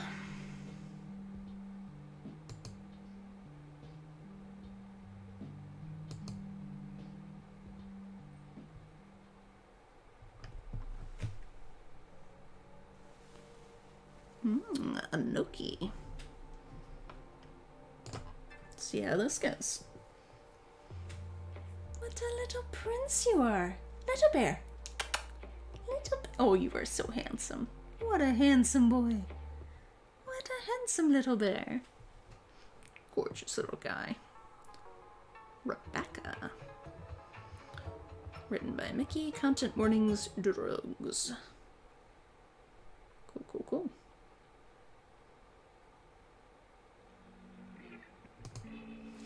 You're sweating your ass off. The sun is beating down on you like your grandma does to your will to live and creativity. Oh, we should go outside. Oh, it's just a few events. It's hot as balls out here, man. Sweaty. Oh my god, really? Oh. Thanks. Thanks, ValiDate. Sweaty, meaty balls that hang low and stick to the inside of your thigh, and then sweat forms there in droplets, and you can't adjust them because it would be weird to grab at your groin to try and unstick them, and it wouldn't work through your pants anyway. Thanks for making me say that out loud. That's awesome. Your head is spinning. You need to get something cold inside of your body before you spiral and pass out. You find a little stand. It's the cutest little stand. A stand that's handing out something frosty in little cups. You need one. Expeditiously. You join the very long, disorganized line to wait your turn, which is almost worse than just walking around the convention as a whole because of all the bodies clustered together. Gorgeous bear! Look at you. Look at your wild little eyes. You have such a haunting stare, my son. Turns out this stand is selling gelato, which will definitely satisfy your needs. Oh, Isa, I thought I lost you there for a minute. I found the stand I was looking for, and it took like 20 minutes to get the piece I wanted, and so I turned around when you were gone. I mean, when I turned around, you were gone, but the Project Diva exhibition is about to start, so I came to get you too. Yeah, Lena, I know, just hold on. Oh, are you in line? What's this line for? Gelato? Did you want some? Ooh, what's your favorite flavor? Mine is chocolate or maybe pistachio. Helena, your chattiest sibling, is rifling through her bag for something. You don't want her to think you're brushing her off, but all you're really worried about right now is getting your gelato. Helena. I got it, Isa. This one is on me. I just need to find my wallet. Oh, you have murder mittens. Murder mittens. Oh, that's a needle claw. I love you, Papa. I love you so much. I'm obsessed with you. You are obsessed with me. He loves his puppy so much. Oh my god, really? It's mutual? It's mutual. It's mutual? Mutual, yes. Wow. Papa, where are you going, Papa? Hold on, Papa. Papa, I'm gonna stare after you with rapt attention. Okay, hold on. With intense eyes. I'm just gonna stare until you. Oh my god, it's Papa. Papa's coming back. Oh my god, it's Papa. Oh, thank you. I missed you, Papa. Yeah, kisses. Okay, hold on. We're gonna try something new with your murder mittens. Okay? What? Oh, I don't know about that. Maybe. I don't know. You wanna chew on it a bit more? Well, this is lasting slightly longer. Yeah. She bumps into someone in line, nearly sending the both of them tumbling down to the ground. You barely grab Helena in time to prevent the chaos. Sorry, I'm so sorry. Helena, be careful. Maybe a no. Oh well. Aw, it was worth a shot. Would you like to try getting wounded? No worries, I'm good. I just wasn't paying attention. I'm just glad everyone is okay. Be careful that I'm not sharpening them. Right? You take a good look at this person. The character. This character, she looks familiar. You've seen her somewhere before. You just can't put your finger on it. Oh! Your costume! I love your costume. It's Cardcaptor Sakura, isn't it? Yes! I should have said it. I should have said it because I was pretty sure. Fuck. Oh. Should it be Bardcaptor Bakura? Yeah, it is. It's one of my favorite anime. No way. I used to love that when I was younger. I like your shoelaces. Thanks. I got them from the president. What? What? Holy shit. You were meant to meet Sakura today. Fate aligned for it. You were pushed here by karma. Hey, you got socials? Yeah, I have a bidder. Aha! I found my wallet! You exchange socials with Sakura. Anoki, actually. Okay, for sure. And you're already following? So you're the one putting shirtless anime guys on my feed. Yeah, that would be me. And you're the one putting musicals and OC images on mine. Yeah! Gelato is on me. I can't believe we're already mutuals. This is so funny. Really, it's so funny that this happened to you. It's a relief knowing the universe isn't out to get you for something you didn't even do. Yeah, this is great. You're really into anime and stuff, huh? Yep. Have been for years. Wow, you're like a professional or something. I'd consider myself an experienced connoisseur. That's so cool. I've always been more into musicals and live action myself, really. I'm just here with my sister. Your sister, who is still here, who is paying for your gelato. Anoki glances at her. Hey. Hi, I'm Helena. Nice to meet you. Anoki, nice to meet you too, Helena. So what are you into? Oh, I meant anime.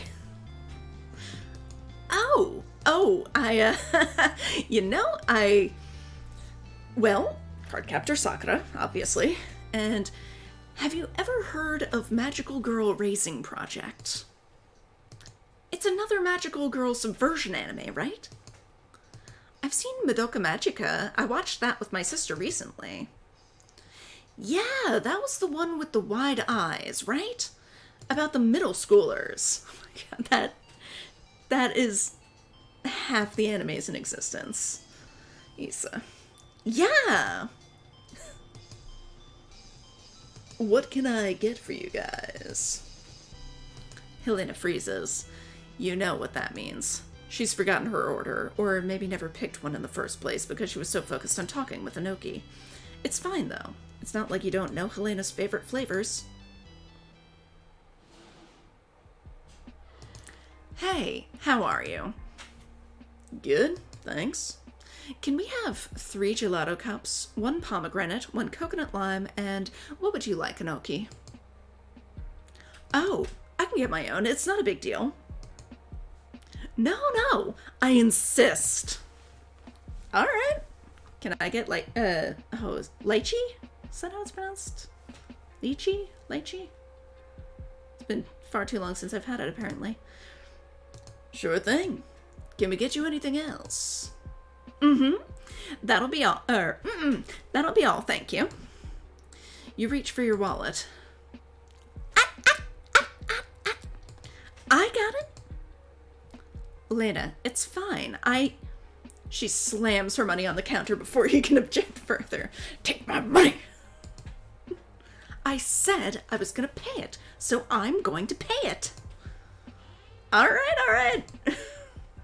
You still pull out your wallet. Well, do you guys take tips? I don't see a jar. Oh, yeah, we're allowed to take them, but we can't technically have a jar. So it's over the counter? Okay.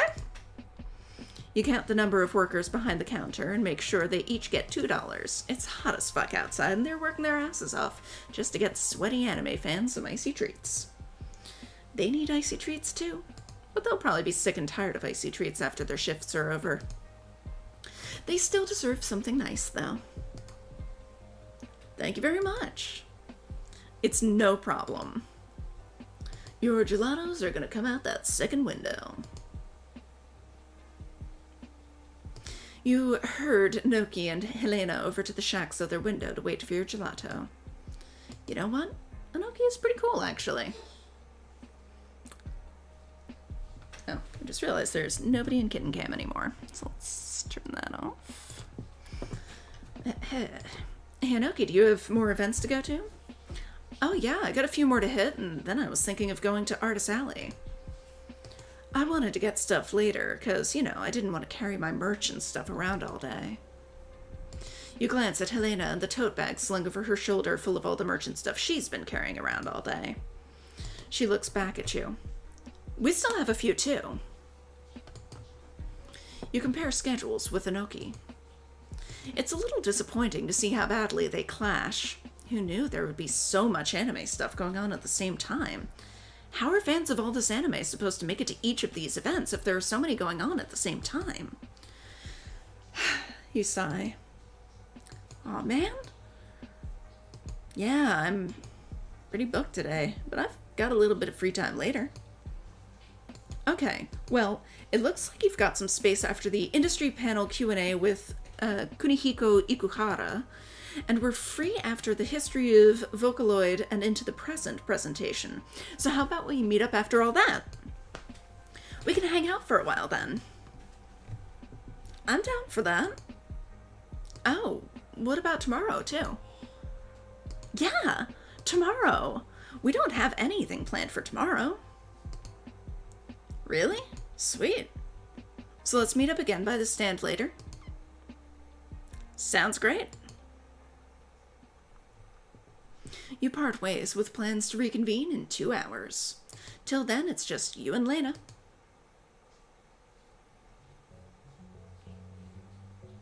Hanging out with your sister isn't so bad in small doses. It just has to be measured responsibly, like medication prescribed by a doctor.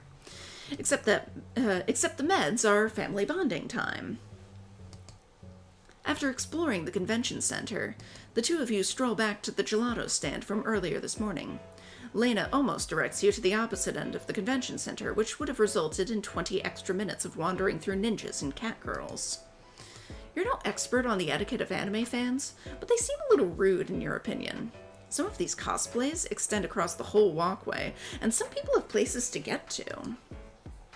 Thankfully, you catch Lena's mistake by grabbing the map and proclaiming the gelato stand is over by this road, not that road. You elbow your way through the crowd ahead of Lena like you're parting the seas for her, and as the two of you burst through a side door into fresh air, it gets really stuffy and smells odd when so many anime fans are squished into a small space, you spot Anoki's head poking out from behind someone's oversized sword. Dang, that sword is actually taller than Anoki. Anoki, over here! They turn, their bright hair fluttering behind them.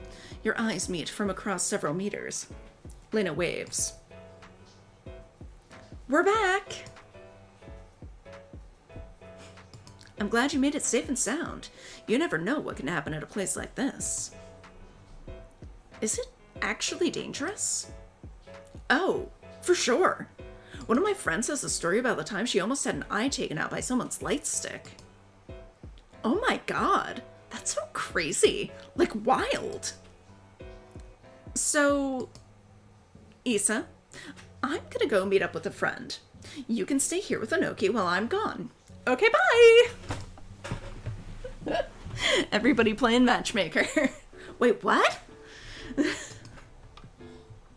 She sends you a look that you adamantly refuse to decipher, especially when she swoops the look over to Anoki and back to you again. Whatever those eyebrows are doing, you want nothing to do with it. They're waggling. It's a fanfic term. Before you can protest, she's already gone inside the building, hidden by a group of anime fans who have climbed on top of each other to form a pyramid. Guess it's just you and me then. Don't worry. I'm small, so you can accidentally ditch me in these crowds whenever you want, and I won't realize a thing. I know we just met today. You don't have to stick around. I wouldn't do that. I want to hang out with you. I know. I'm kidding. You're sweet. The little blush. Oh my god, I love the blush. The blush is so cute. No, you're sweet. The guy working the gelato stand has probably had enough of eavesdropping on your conversation, so you take Anoki by the arm to go for a walk. It really is crowded. Anoki's shoulder brushes up against your side, and it tickles. He keeps glancing at you as you walk. It's making you self-conscious. You're definitely, absolutely overthinking it. Lena is too. You know better than to trust her judgment when it comes to stuff like this. It's okay, though. You let her have her fun. Whatever fantasies are rolling around in that head of yours, they're as fictional as magical girls. Have you seen Pretty Cure? You have a feeling you're about to learn a lot about said fictional magical girls. I haven't. What's it about?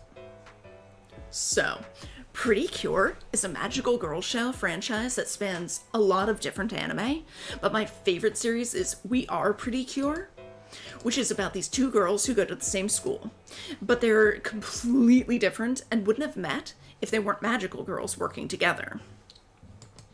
One is an outspoken lacrosse player, and the other is one of those super quiet but really smart types.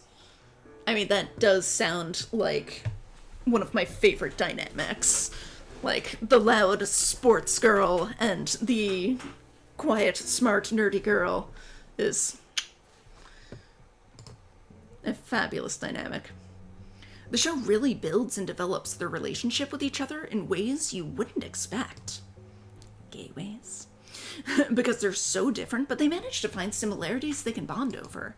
And by the end of the series, you can feel how much they love each other.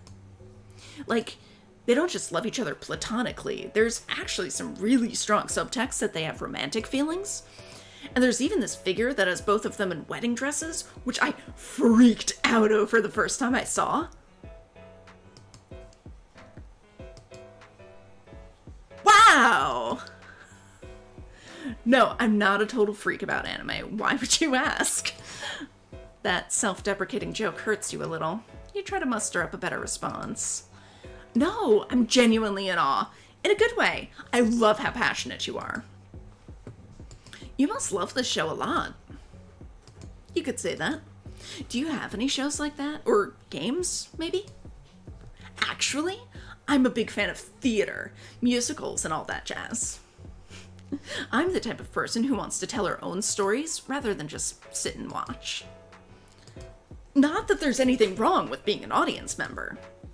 I bet you Inoki writes fanfic, though. Like, come on. This is absolutely a fanfic writer. Inoki laughs, thankfully. You'd hate to offend. I love that for you. I remember the stuff you retweet. I should have known. So, you do theater? I don't know a lot, but I know some stuff via internet osmosis. There's a bunch of crossover between anime fans and theater kids. Hey, Sandwich, how's it going? Yes, you do theater. Verb. You like that. I work as a theater teacher, but I kind of have a script going too. Who knows if I'll finish it, though. You do theater, you write, you teach. Issa, it sounds like you do everything. Damn. You have no idea. The more you talk to Inoki, the more you know Lena was overthinking things. They're fun to talk to, and you think this could be the start of a beautiful friendship. Oh, come on, they are so cute, though. Inoki's adorable. Wait, what if you're the one overthinking it? Maybe Lena wasn't trying to indicate anything at all. Maybe she wanted to stretch her face, and she actually had a friend she wanted to meet at this con. It's totally possible. Jeez, you've been silly. With that weight off your mind, the rest of your conversations with Inoki are easy and fun as belting out songs in the shower. He seems happy to gush about her favorite stories, and you're happy to listen.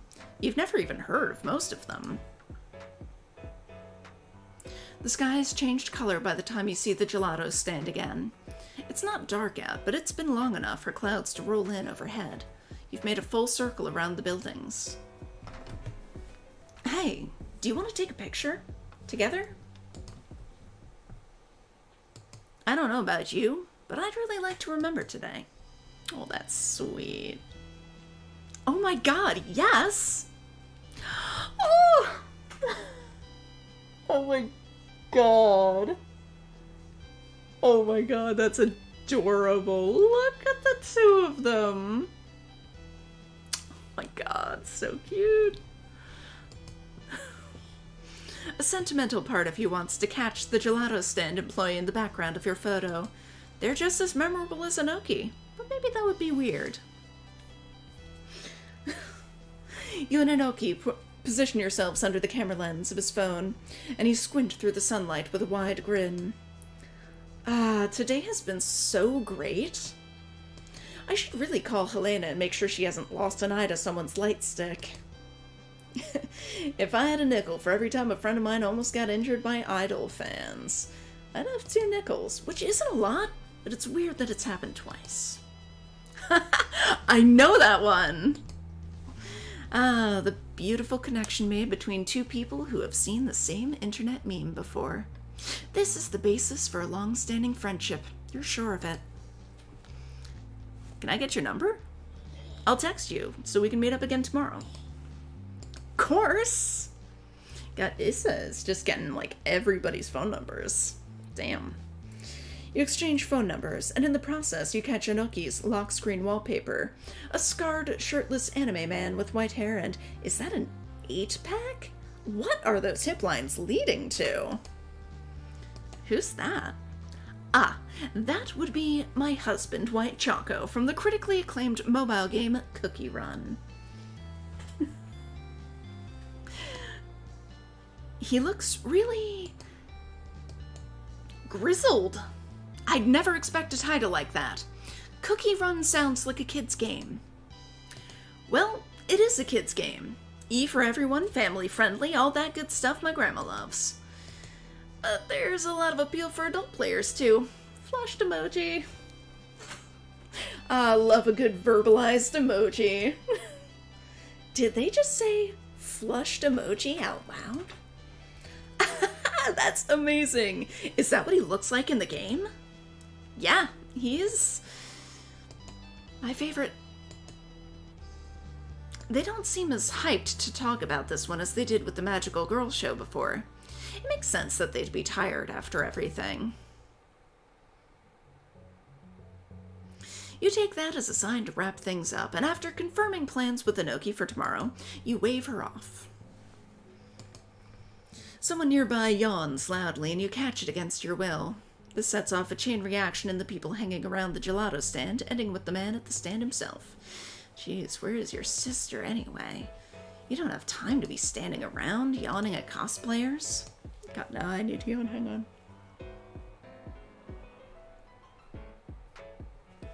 Damn it, Issa! Almost on cue, someone taps you on the shoulder from behind. You find Lena. Hey! Took you long enough. Ah, and we're finally back to the writing. Okay. Our heroine is set to face her worst trial yet. Romance. Marilise thinks she's in love, and she thinks that she's happy, but really she's been pushing her family away and walking straight into danger. Almost like a certain someone you know. But anyway, she doesn't realize these actions are isolating her and keeping her away from the people who want to help her. You think this is a story about loneliness, self-acceptance, and family. Is this a love game? Kind of, yeah. It's called ValiDate, and it's a dating game, but the focus is less on finding love and more on, like, each protagonist's journey kind of through meeting other people to, like, find themselves and become better people, if that makes sense. It's an unusual take on romance games. It's really pretty cool. Let's see. Including found family. You're always a slut for found family. This can work out. This will work out. You finally have some ideas to get the old gears going without fandom backing you up.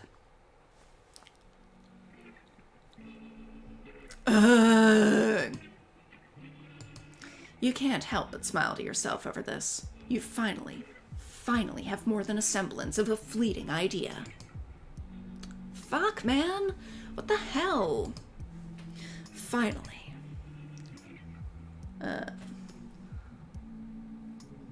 Conche tu madre pin... ¿Qué pasa, querida? Men suck! I mean, I asked for one simple thing, right? Just one, and he can't do that single fucking thing? It's ridiculous! How am I supposed to put up with this? This must be about the guy who gave her the loud-smelling jacket. You have to think fast. Ow! Little bear! Little bear, don't attack your papa. I was going to play with you, but since you bit my legs, I'm not. You bit your You bit legs. my left leg and then my right leg. It's gonna bite my Goodness. foot if I don't stop. Little bear, don't be naughty, baby. Hey, Katie, look at that my ball. Other genders? Yeah, it's kind of a mix of, like, so many different genders and, like, types of relationship. Just kind of running the gamut. You have to think fast. She's never come to you for advice before. You need to say something valuable, something insightful, something... Maybe he's not worth your time if he can't come through for you. I mean, you should probably find out, like, what the actual situation is, like, what it was he wouldn't do. Yeah. Relationships are hard, but you shouldn't have to feel like you're the one putting all the work in all the time. Baby girl. Princess, you want to be on kitten cam? You want to be on kitten cam, baby girl? Here you go, good girl. The lovely Misky Jump. So true, bestie. Maybe, if he's really stubborn, you need to offer him an ultimatum, you know? A final choice to really see what his aim is. Oh god, Issa, this is terrible advice. Profound. Wow, Issa, that was profound. Bingo! The exact words you used. How about that? Yeah, cat. She's such a cool kitty. That's our Gideon. What a good girl. But I wasn't talking about a boyfriend. I don't have a boyfriend. What? Then whose stinky jacket have you been wearing? Oh, well, he might tell you I'm his girlfriend, but I'm not. Not his girlfriend. He's my, quick fuck. My supplier, my guy who can get things, my ticket in. Huh? Your plug? Yes! I forgot the word. Huh.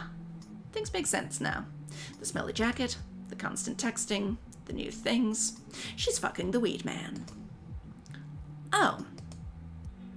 Mad respect. Okay. What did he do? He was supposed to be here, like, I don't know, an hour ago to pick me up. Now he's not answering my texts. I'm just trying to smoke. She groans. Ugh. It's never that serious. Well, the constant failures of men seem very serious when they're happening to you, right? Do you want to just smoke with me? Huh? If you want to roll up, You smoke? Yeah? Duh. How else do you think I deal with Abuela every day? I'm such an idiot. You're so right.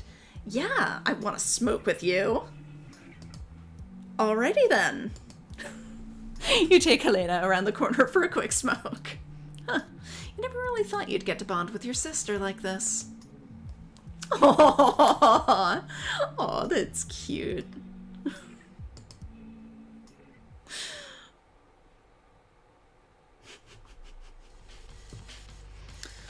Oh, these are interesting.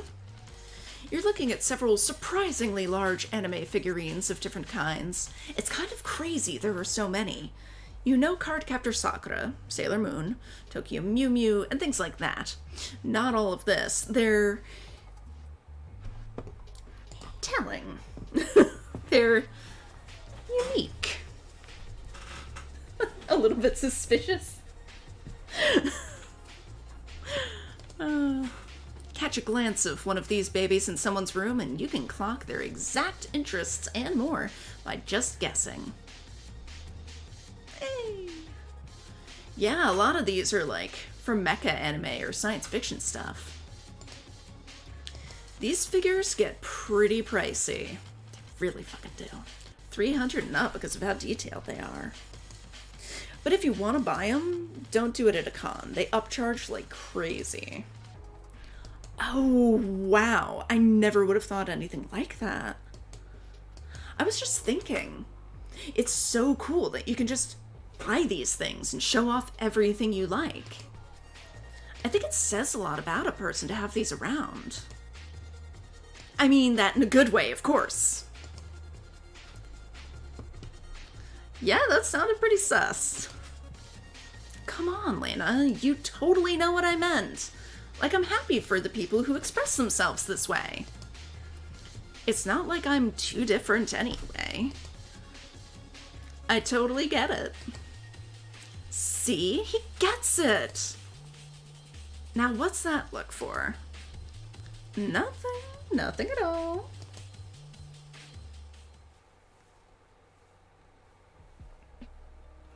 Overall, you had a great time with Lena at the con. She and Anoki get along well. What are you kittens up to? Turn off kitten cam.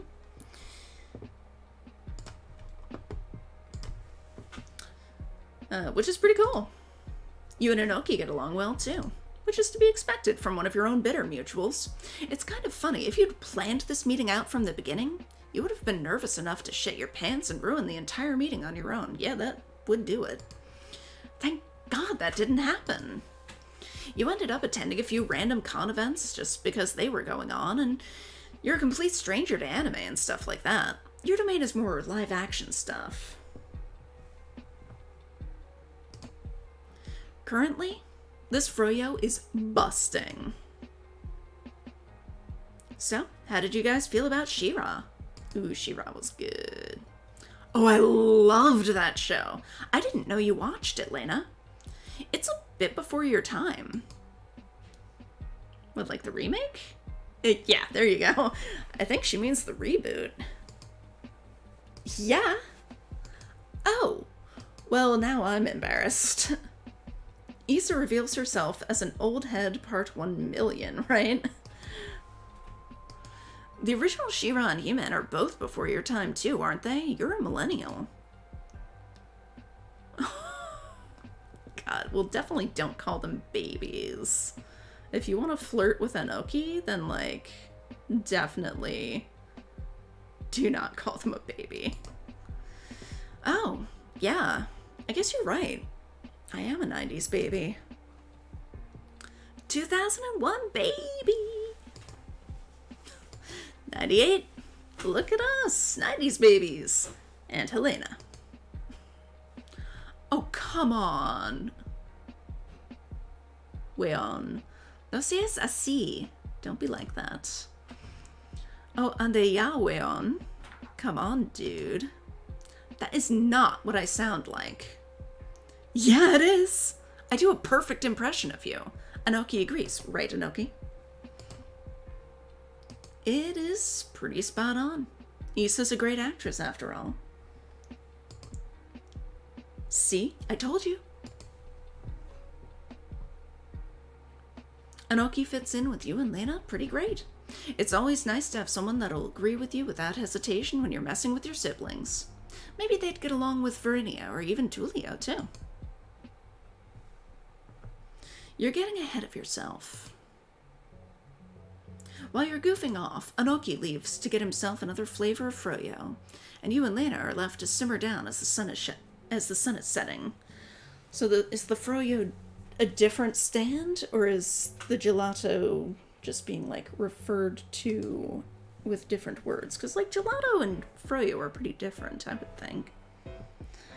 Mr. Sunbeam Boy. Hi. Cute little bear. It's getting pretty late. You'll probably call it quits. Lena leans against you. Hey? Hey? Anoki is totally into you. What? Me? Pff, no way. You, maybe. Me? No way. You see the way he looks at you? No. No? They're not looking at me in any way. Don't be silly. No, I'm so serious, I promise. Yeah, right. Anoki has the hots this evening. There she goes, making references you don't understand again. She seems really bent on this idea for some reason, but you know she's being silly like always. You'd probably call her your goofiest sibling. There's no one quite like her in the family. He's totally gonna ask you out. Nuh-uh. Yeah. Nuh-uh.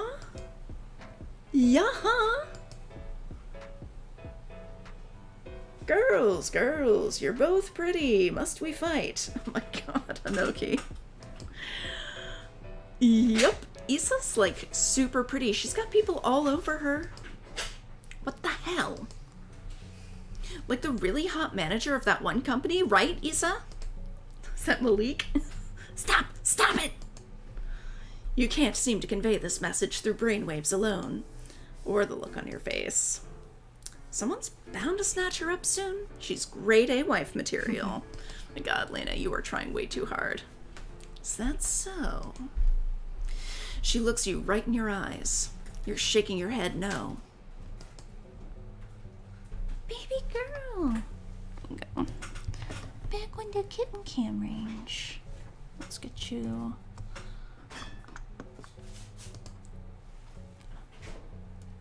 The kitten cam. Oh. Kitten cam. There we go. Good babies.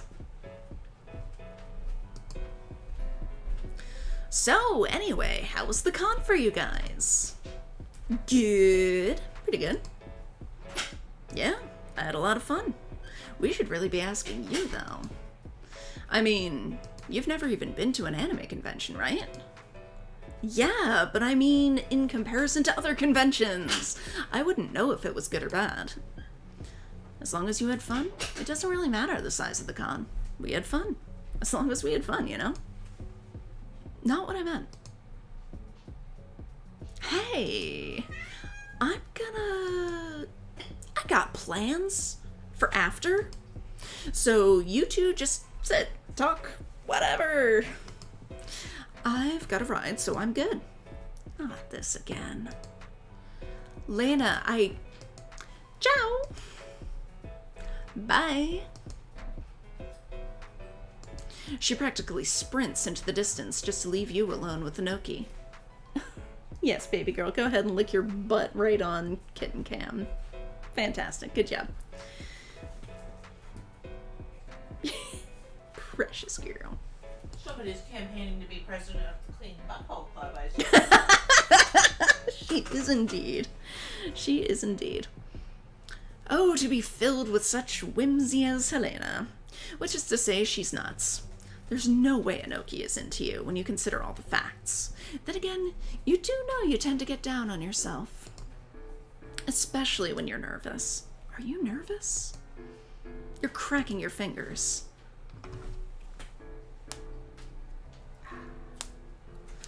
Remember those skits? The ones on the first floor? Oh, yeah! And remember when that guy ate shit during the really dramatic part? He was doing his best. Not everyone is a natural at acting. Don't I know it? For some reason, it hadn't occurred to you to call their cosplay skits acting. But it is. It's putting on a show, in costume, as a character. It's so simple, really, but one could say you have a bit of an elitism problem. You aren't so different from them at all. Or, well, nothing anime fans do can possibly be worse than what you did in the More fandom. You shudder. Hey, Issa? What do you think of... Do you think... Huh? I was just wondering. Would you want to hang out sometime? Or, go out? I'd like to go out. With you. Anoki, so precious. Like on a date? Yep.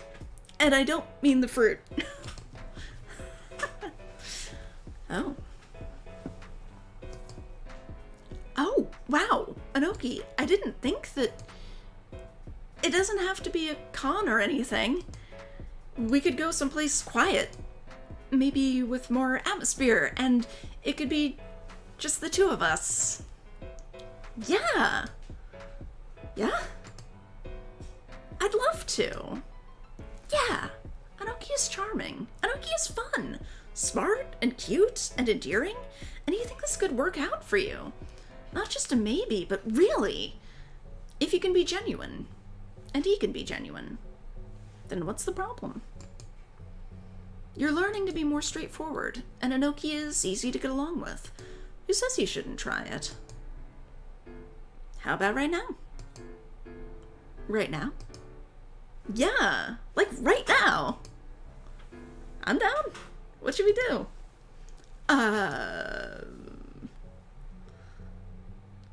What about anime, or let's do something grown up? I mean, let's do something grown up implies that anime is immature, which I don't think is the way to Anoki's heart. So maybe we can watch an anime or something. I bet you know really good ones, and I've never really seen any before. You've seen Sailor Moon? Not like that. I mean, like, they still make new anime, right? Oh, yeah. We can watch a new anime. What are you jonesing for? I want to watch something cute, maybe? We can watch a shoujo. What's a shoujo? You'll see. It's only just the end. Okay. It's a whirlwind from there, and before you know it, the two of you are going steady. Is it that easy? But what about Yolanda? It's surprising to say at the least. After all, it wasn't so long ago that you were telling yourself that a long-term committed relationship wasn't what you wanted with Malik. Maybe it's just because Malik is Malik? I mean, yeah, it's definitely because Malik is Malik. Like, maybe because Malik is a man, as far as you know. Anoki is definitely not a man, or a woman. Maybe that's why this seems so much easier for you. Or maybe you're overthinking this, like you do everything else, and there are just some relationships that begin naturally and gradually build. Not every relationship should be some great leap to carry you away. Or maybe none should be. Maybe you're just not built for grand gestures anymore. Yes, princess! Princess Screamy Face? I'm monologuing here, baby. God. You're an adult now. This has been easy for you. Oh my god, that is a fabulous jacket. Oh my god. And the kittens are fighting each other. Are they still on kitten cam? Not particularly. Oh, maybe a little bit. Not enough to be worth it. Alright. Okay, open your eyes. You open your eyes. Anoki holds a thin box with a necklace inside of it. It's Sailor Moon themed. Oh my god, and the pants matched the jacket. Oh my god. Oh, Noki, it's so pretty.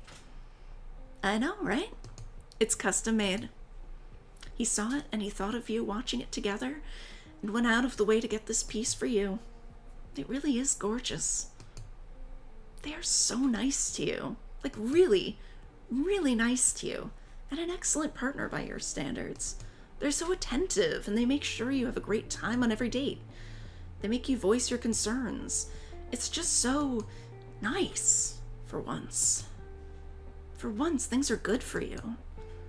You're having fun with another person. Your dates with Anoki are always fun and charming, and you always learn something new. You're at a beautiful restaurant with a beautiful person who wants nothing but the best for you. He even held on to the fact that you said you like long walks on the beach.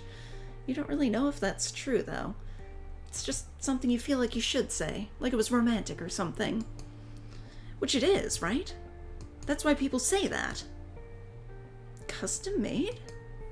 Of course. Why wouldn't I get the best for you?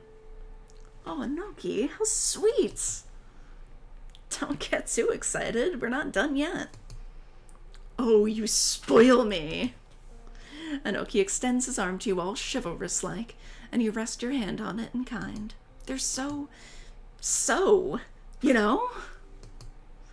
They foot the bill, you pay the tip, then you're off to walk the beach. Oh, I hope you do like long walks on the beach. The sun has set and you and Anoki walk side by side down the shoreline. You were eager at first, but now you see they clearly have something on their mind.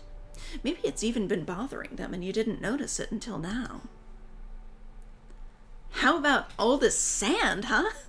Gonna suck to get it all out later. Oh, Issa, you... romantic, you. You try to lighten the mood. It's something you're good at. All you're good for. Are you even good at it? Did that work?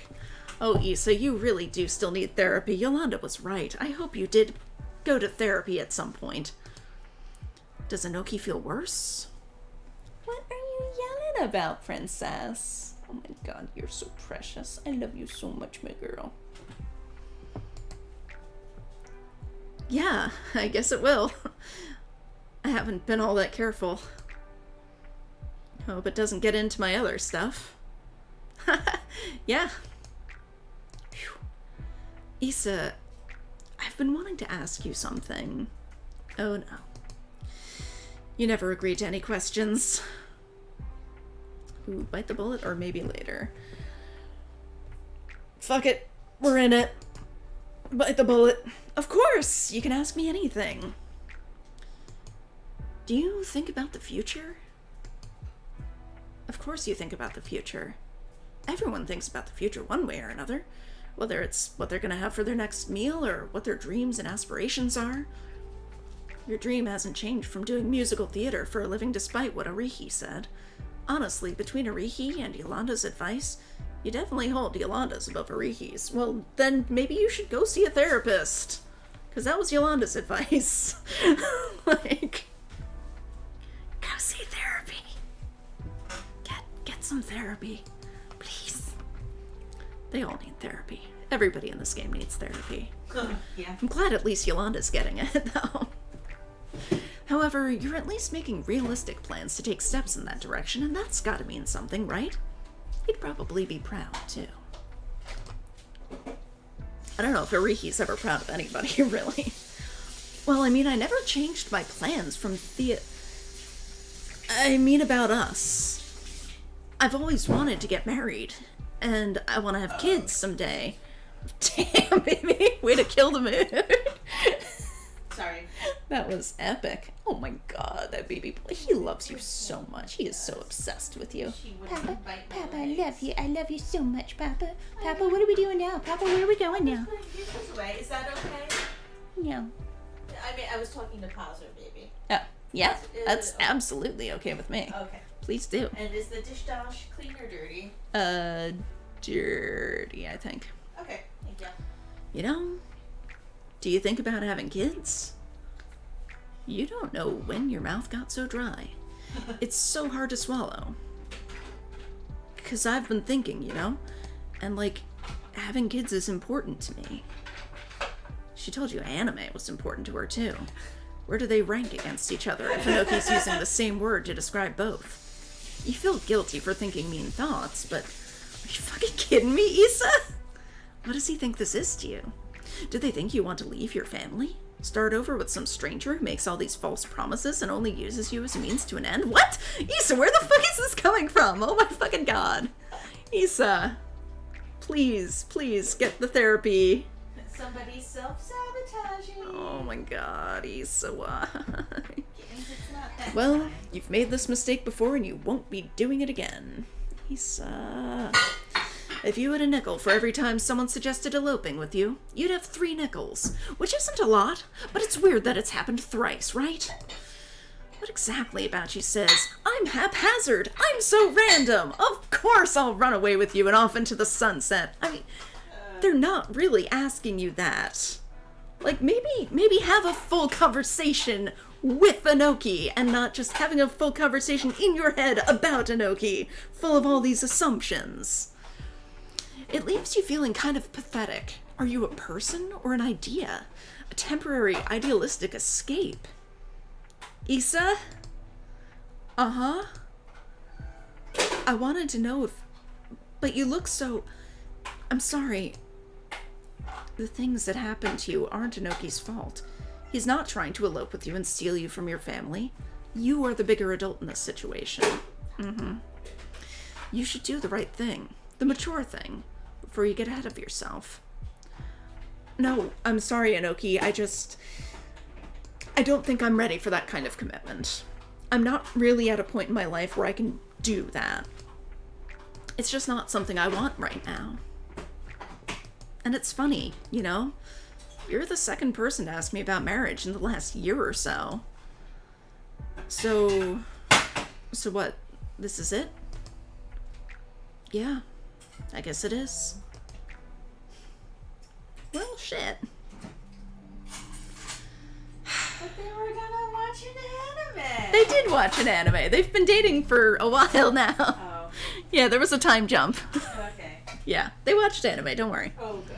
Well, when Excuse we me. had that, they'll Yeah. always have. They'll always have Sailor Moon. Yeah.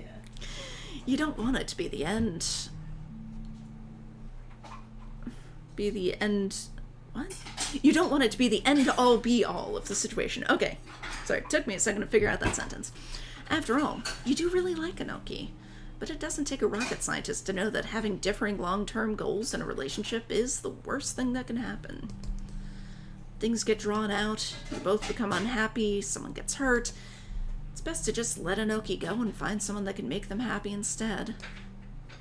Sure, Inoki might be angry with you for leading them on or wasting their time, but ultimately it's what's best for them. You don't get to decide what's best for someone else. You can decide it's what's best for you, yes. And you've told yourself this a million times. After all you've been through in the past 2 years, you know for a fact that you need therapy. Nobody can help you but you. After all, you can't spend your entire life dragging others down with you. You're not her.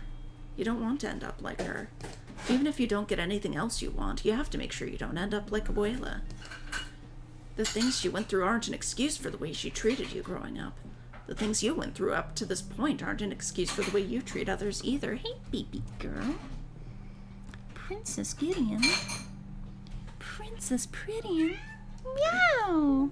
Oh, for fuck's sakes, Kitten Cam.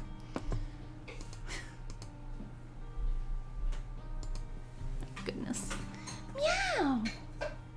My princess baby girl. I love her so much. So today, you let Inoki tell you what they need to tell you. Even if he has some harsh words, it's not that bad. It's how adults talk. Aww. Meow! Yes, princess, it is half an hour till kitten dinner time. Half an hour. Oh shit, which means it's half an hour till my movie hangout. Oh. Whoops. Yeah. Well, shit. Oh my god, baby girl. Oh. Closing statements. Okay, let's hope I can bang these out in less than half an hour. Because this is the end. Whew. Meow. Kitty, you're not helping, baby girl. Oh, she got a haircut. You're on the couch, impatiently tapping your fingers against your bag, waiting for Abby to call you and let you know she's outside. Everything in the house is going as usual, except for you just waiting. Waiting. The other shoe is going to drop, someone is going to need you, and you're going to have to do something about it because no one else will. Hey, what was Tio's way to eat eggs again? I mean, how does he like his eggs? Scrambled. I think it was scrambled with pepper or something. He likes them spicy. Thank you. Right, yeah. Maybe not. There are tons of people around. Your papa comes downstairs, and papers are hanging out of his briefcase like usual. He's not gonna fix that. You'll probably need to do something about that. Mira, watch your bag, bro. Ah, thank you. Vámonos, Mire. We're gonna be late. He tucks the papers back into the briefcase, and he and your mama are on their way. Have a great day, guys! Don't have too much fun without us. You're up early, Kiko. Am I? I didn't notice. Alright, yeah, I know. Stephanie left me, so I wasn't out late. Like, for good? Yes, for good. Maybe you should stop dating white women? Yeah, Issa, maybe I should. You know, I bet you're wondering why it's so peaceful this morning. Oh my god, squeeze everybody into the screen. Tita is sick. Both of them climb over the couch to sit on either side of you like they were raised in a barn. She's knocked the fuck out. Don't you guys have to get ready to go? Oh, family cuddle puddle. Precious. Yeah, but it's not like I can leave without Tulio. My first class isn't till the afternoon. Maybe check on him, Nita. You shudder. Maybe don't. He'll be down in his own time. He never misses the bus. You wouldn't wish what you saw in your worst enemy. Even though it was so long ago, it haunts your mind. Nothing has convinced you to knock on doors more. What's with that look, Issa? Nothing. Nothing. You've got plans after school today? Oh, no. I'm just gonna go to Abby's today. I'm going to help with the baby and do some research on stuff. Do you think that maybe you could give me lessons on acting? Really? You never took Viridian for someone interested in acting. Then again, there are a lot of things that are considered acting that you didn't know about until you met Anoki. Yeah. No problem. I'll make time. And there it is. The sound of Tulio's slow stride down the stairs. If ennui was a person, it'd be him. As it turns out, that's completely okay. Nita gathers her things as he comes without any particular rush. Maybe the house could learn a thing or two from Tulio. Isabelle, ven aquí. Come help your grandmother. There it is. But look on the bright side. It's not so bad. You're just helping your sick grandma for a minute. That'll become an hour, and then you won't be able to go over to Abby's at all. But it's fine. Everything's fine. Helena puts a hand on your shoulder. I'll tend to her. Tenders? No, I mean I'll help her. Doofus. Just dose her with cold medicine again. She won't know the difference. So true, best friend. You ready? Yeah. All right, you two have a good day. Yeah, we will. You too, Issa. Abigail should be here to pick you up at any moment now, but you have to admit you're tired of waiting. Aside from your parents, everybody in this house has to ride the bus, and public transportation isn't managed well enough for you to spontaneously decide you'll get to Abigail's on your own. Kittens, did you leave the cameras again? But even if you get a car, it's not like you can drive. Hey, Keito. You drive? Drive? Yeah, like a car? Yeah. Why do you say it like that? I can drive. I know traffic laws. I follow traffic laws. But why? Christ, I was just gonna ask you if you could teach me how to drive. Oh, I can teach you how to drive. But you made it sound so suspicious. Oh, I don't have a license. Are you freaking kidding me? But I can teach you to drive for sure. We can make it a girls' day. Both of us need our licenses. Only if we can get manicures too. That's where we can start. Your phone finally buzzes, and it's Abby letting you know that she's outside. Later, Gator. Just let me know when you're available to start, okay? I mean, really, you should have at least one licensed driver to, you know, be there. Like, I'm pretty sure legally you need to have at least one licensed driver if you're both unlicensed and learning to drive. Yeah, got a lot of free time now.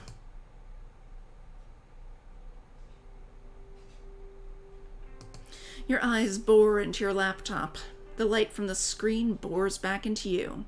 If you stare into the abyss, it stares back, or whatever. But this is the important stuff. This is the boring stuff that gets your life together. Therapists in your area, budgeting tips, cheap apartments, job applications, and driving education courses. And have you mentioned the therapists in your area? That's important. These are the things you've been putting off for, only your entire life up to this point. You're about to be 29 years old, and you think now is the perfect time for you to start bettering yourself. Because even if things go to shit, you know your family will always be there for you. How's it going, Isa? It is going good. I am good. So good. Thanks for agreeing to come over to help with Carmelo. I know you came over here for privacy, but it's really no different having an infant around, huh? No, it's very different. At least your infant isn't in his 70s acting like that. You know, they've been managing Tita's cold by loading her up with cough syrup. She'll sleep it off, as long as she gets her fluids. She's getting her fluids, right? You shrug. That's all in Helena's hands now. Is Abuela even gonna make it? Oh god. Relax. I think she'll do great. Lena's pretty responsible these days. Wow, you think so? What do you mean I think so? Well, you know, you're always the one who has to do everything around the house, and you never wanted help. I'm just surprised is all. I never said I didn't want any help. You never let anybody help but me. Well, that's not what I meant. You know how Tita is. True, I do know how Tita is. You're right. Exactly. And then what I do is never even good enough for her. Nobody's good enough for her. Now we've got perfectionism and a deep-seated sense of incompetence. For real.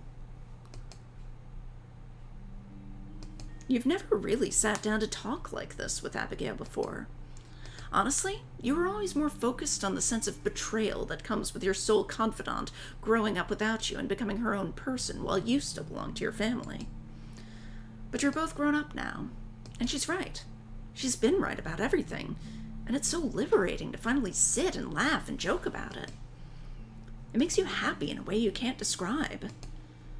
Abby leaves you with some instructions for Carmelo. Still, you feel less lonely than before. Tension has been melting from your body and you feel more comfortable in your own skin. Nothing has really been as bad as you made it out to be. You know everything's going to be okay if you keep working on yourself. And working on your relationship with your family. You can't wait to get home. Thank you! Oh, okay. Alright. Well, I think... Oh god, is there one more thing? Oh my fucking god. Beach episode? Oh my god. I can't. I've got... Ugh. Oh my god. Sounds like another episode of ValiDate. Oh my god, I can't. God, it just keeps going. Beach episode. Oh my god. Okay. Well, I genuinely do have to call it a night. Because, like, yeah. I gotta go pick out a movie to watch with a friend.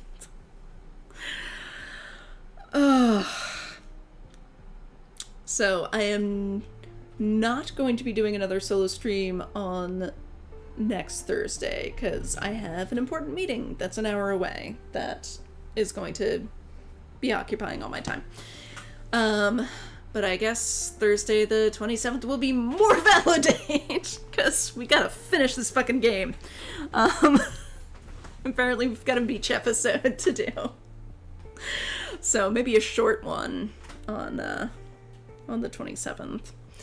But we will be back on next Tuesday, me and Velmax, to stream more Dredge. So we will see you next week. Thank you so much for hanging out. Thank you for keeping me company during all of this. Thank you to the kittens for being so indulgent with Kitten Cam today. Yeah. And I will see you again on Tuesday. Bye.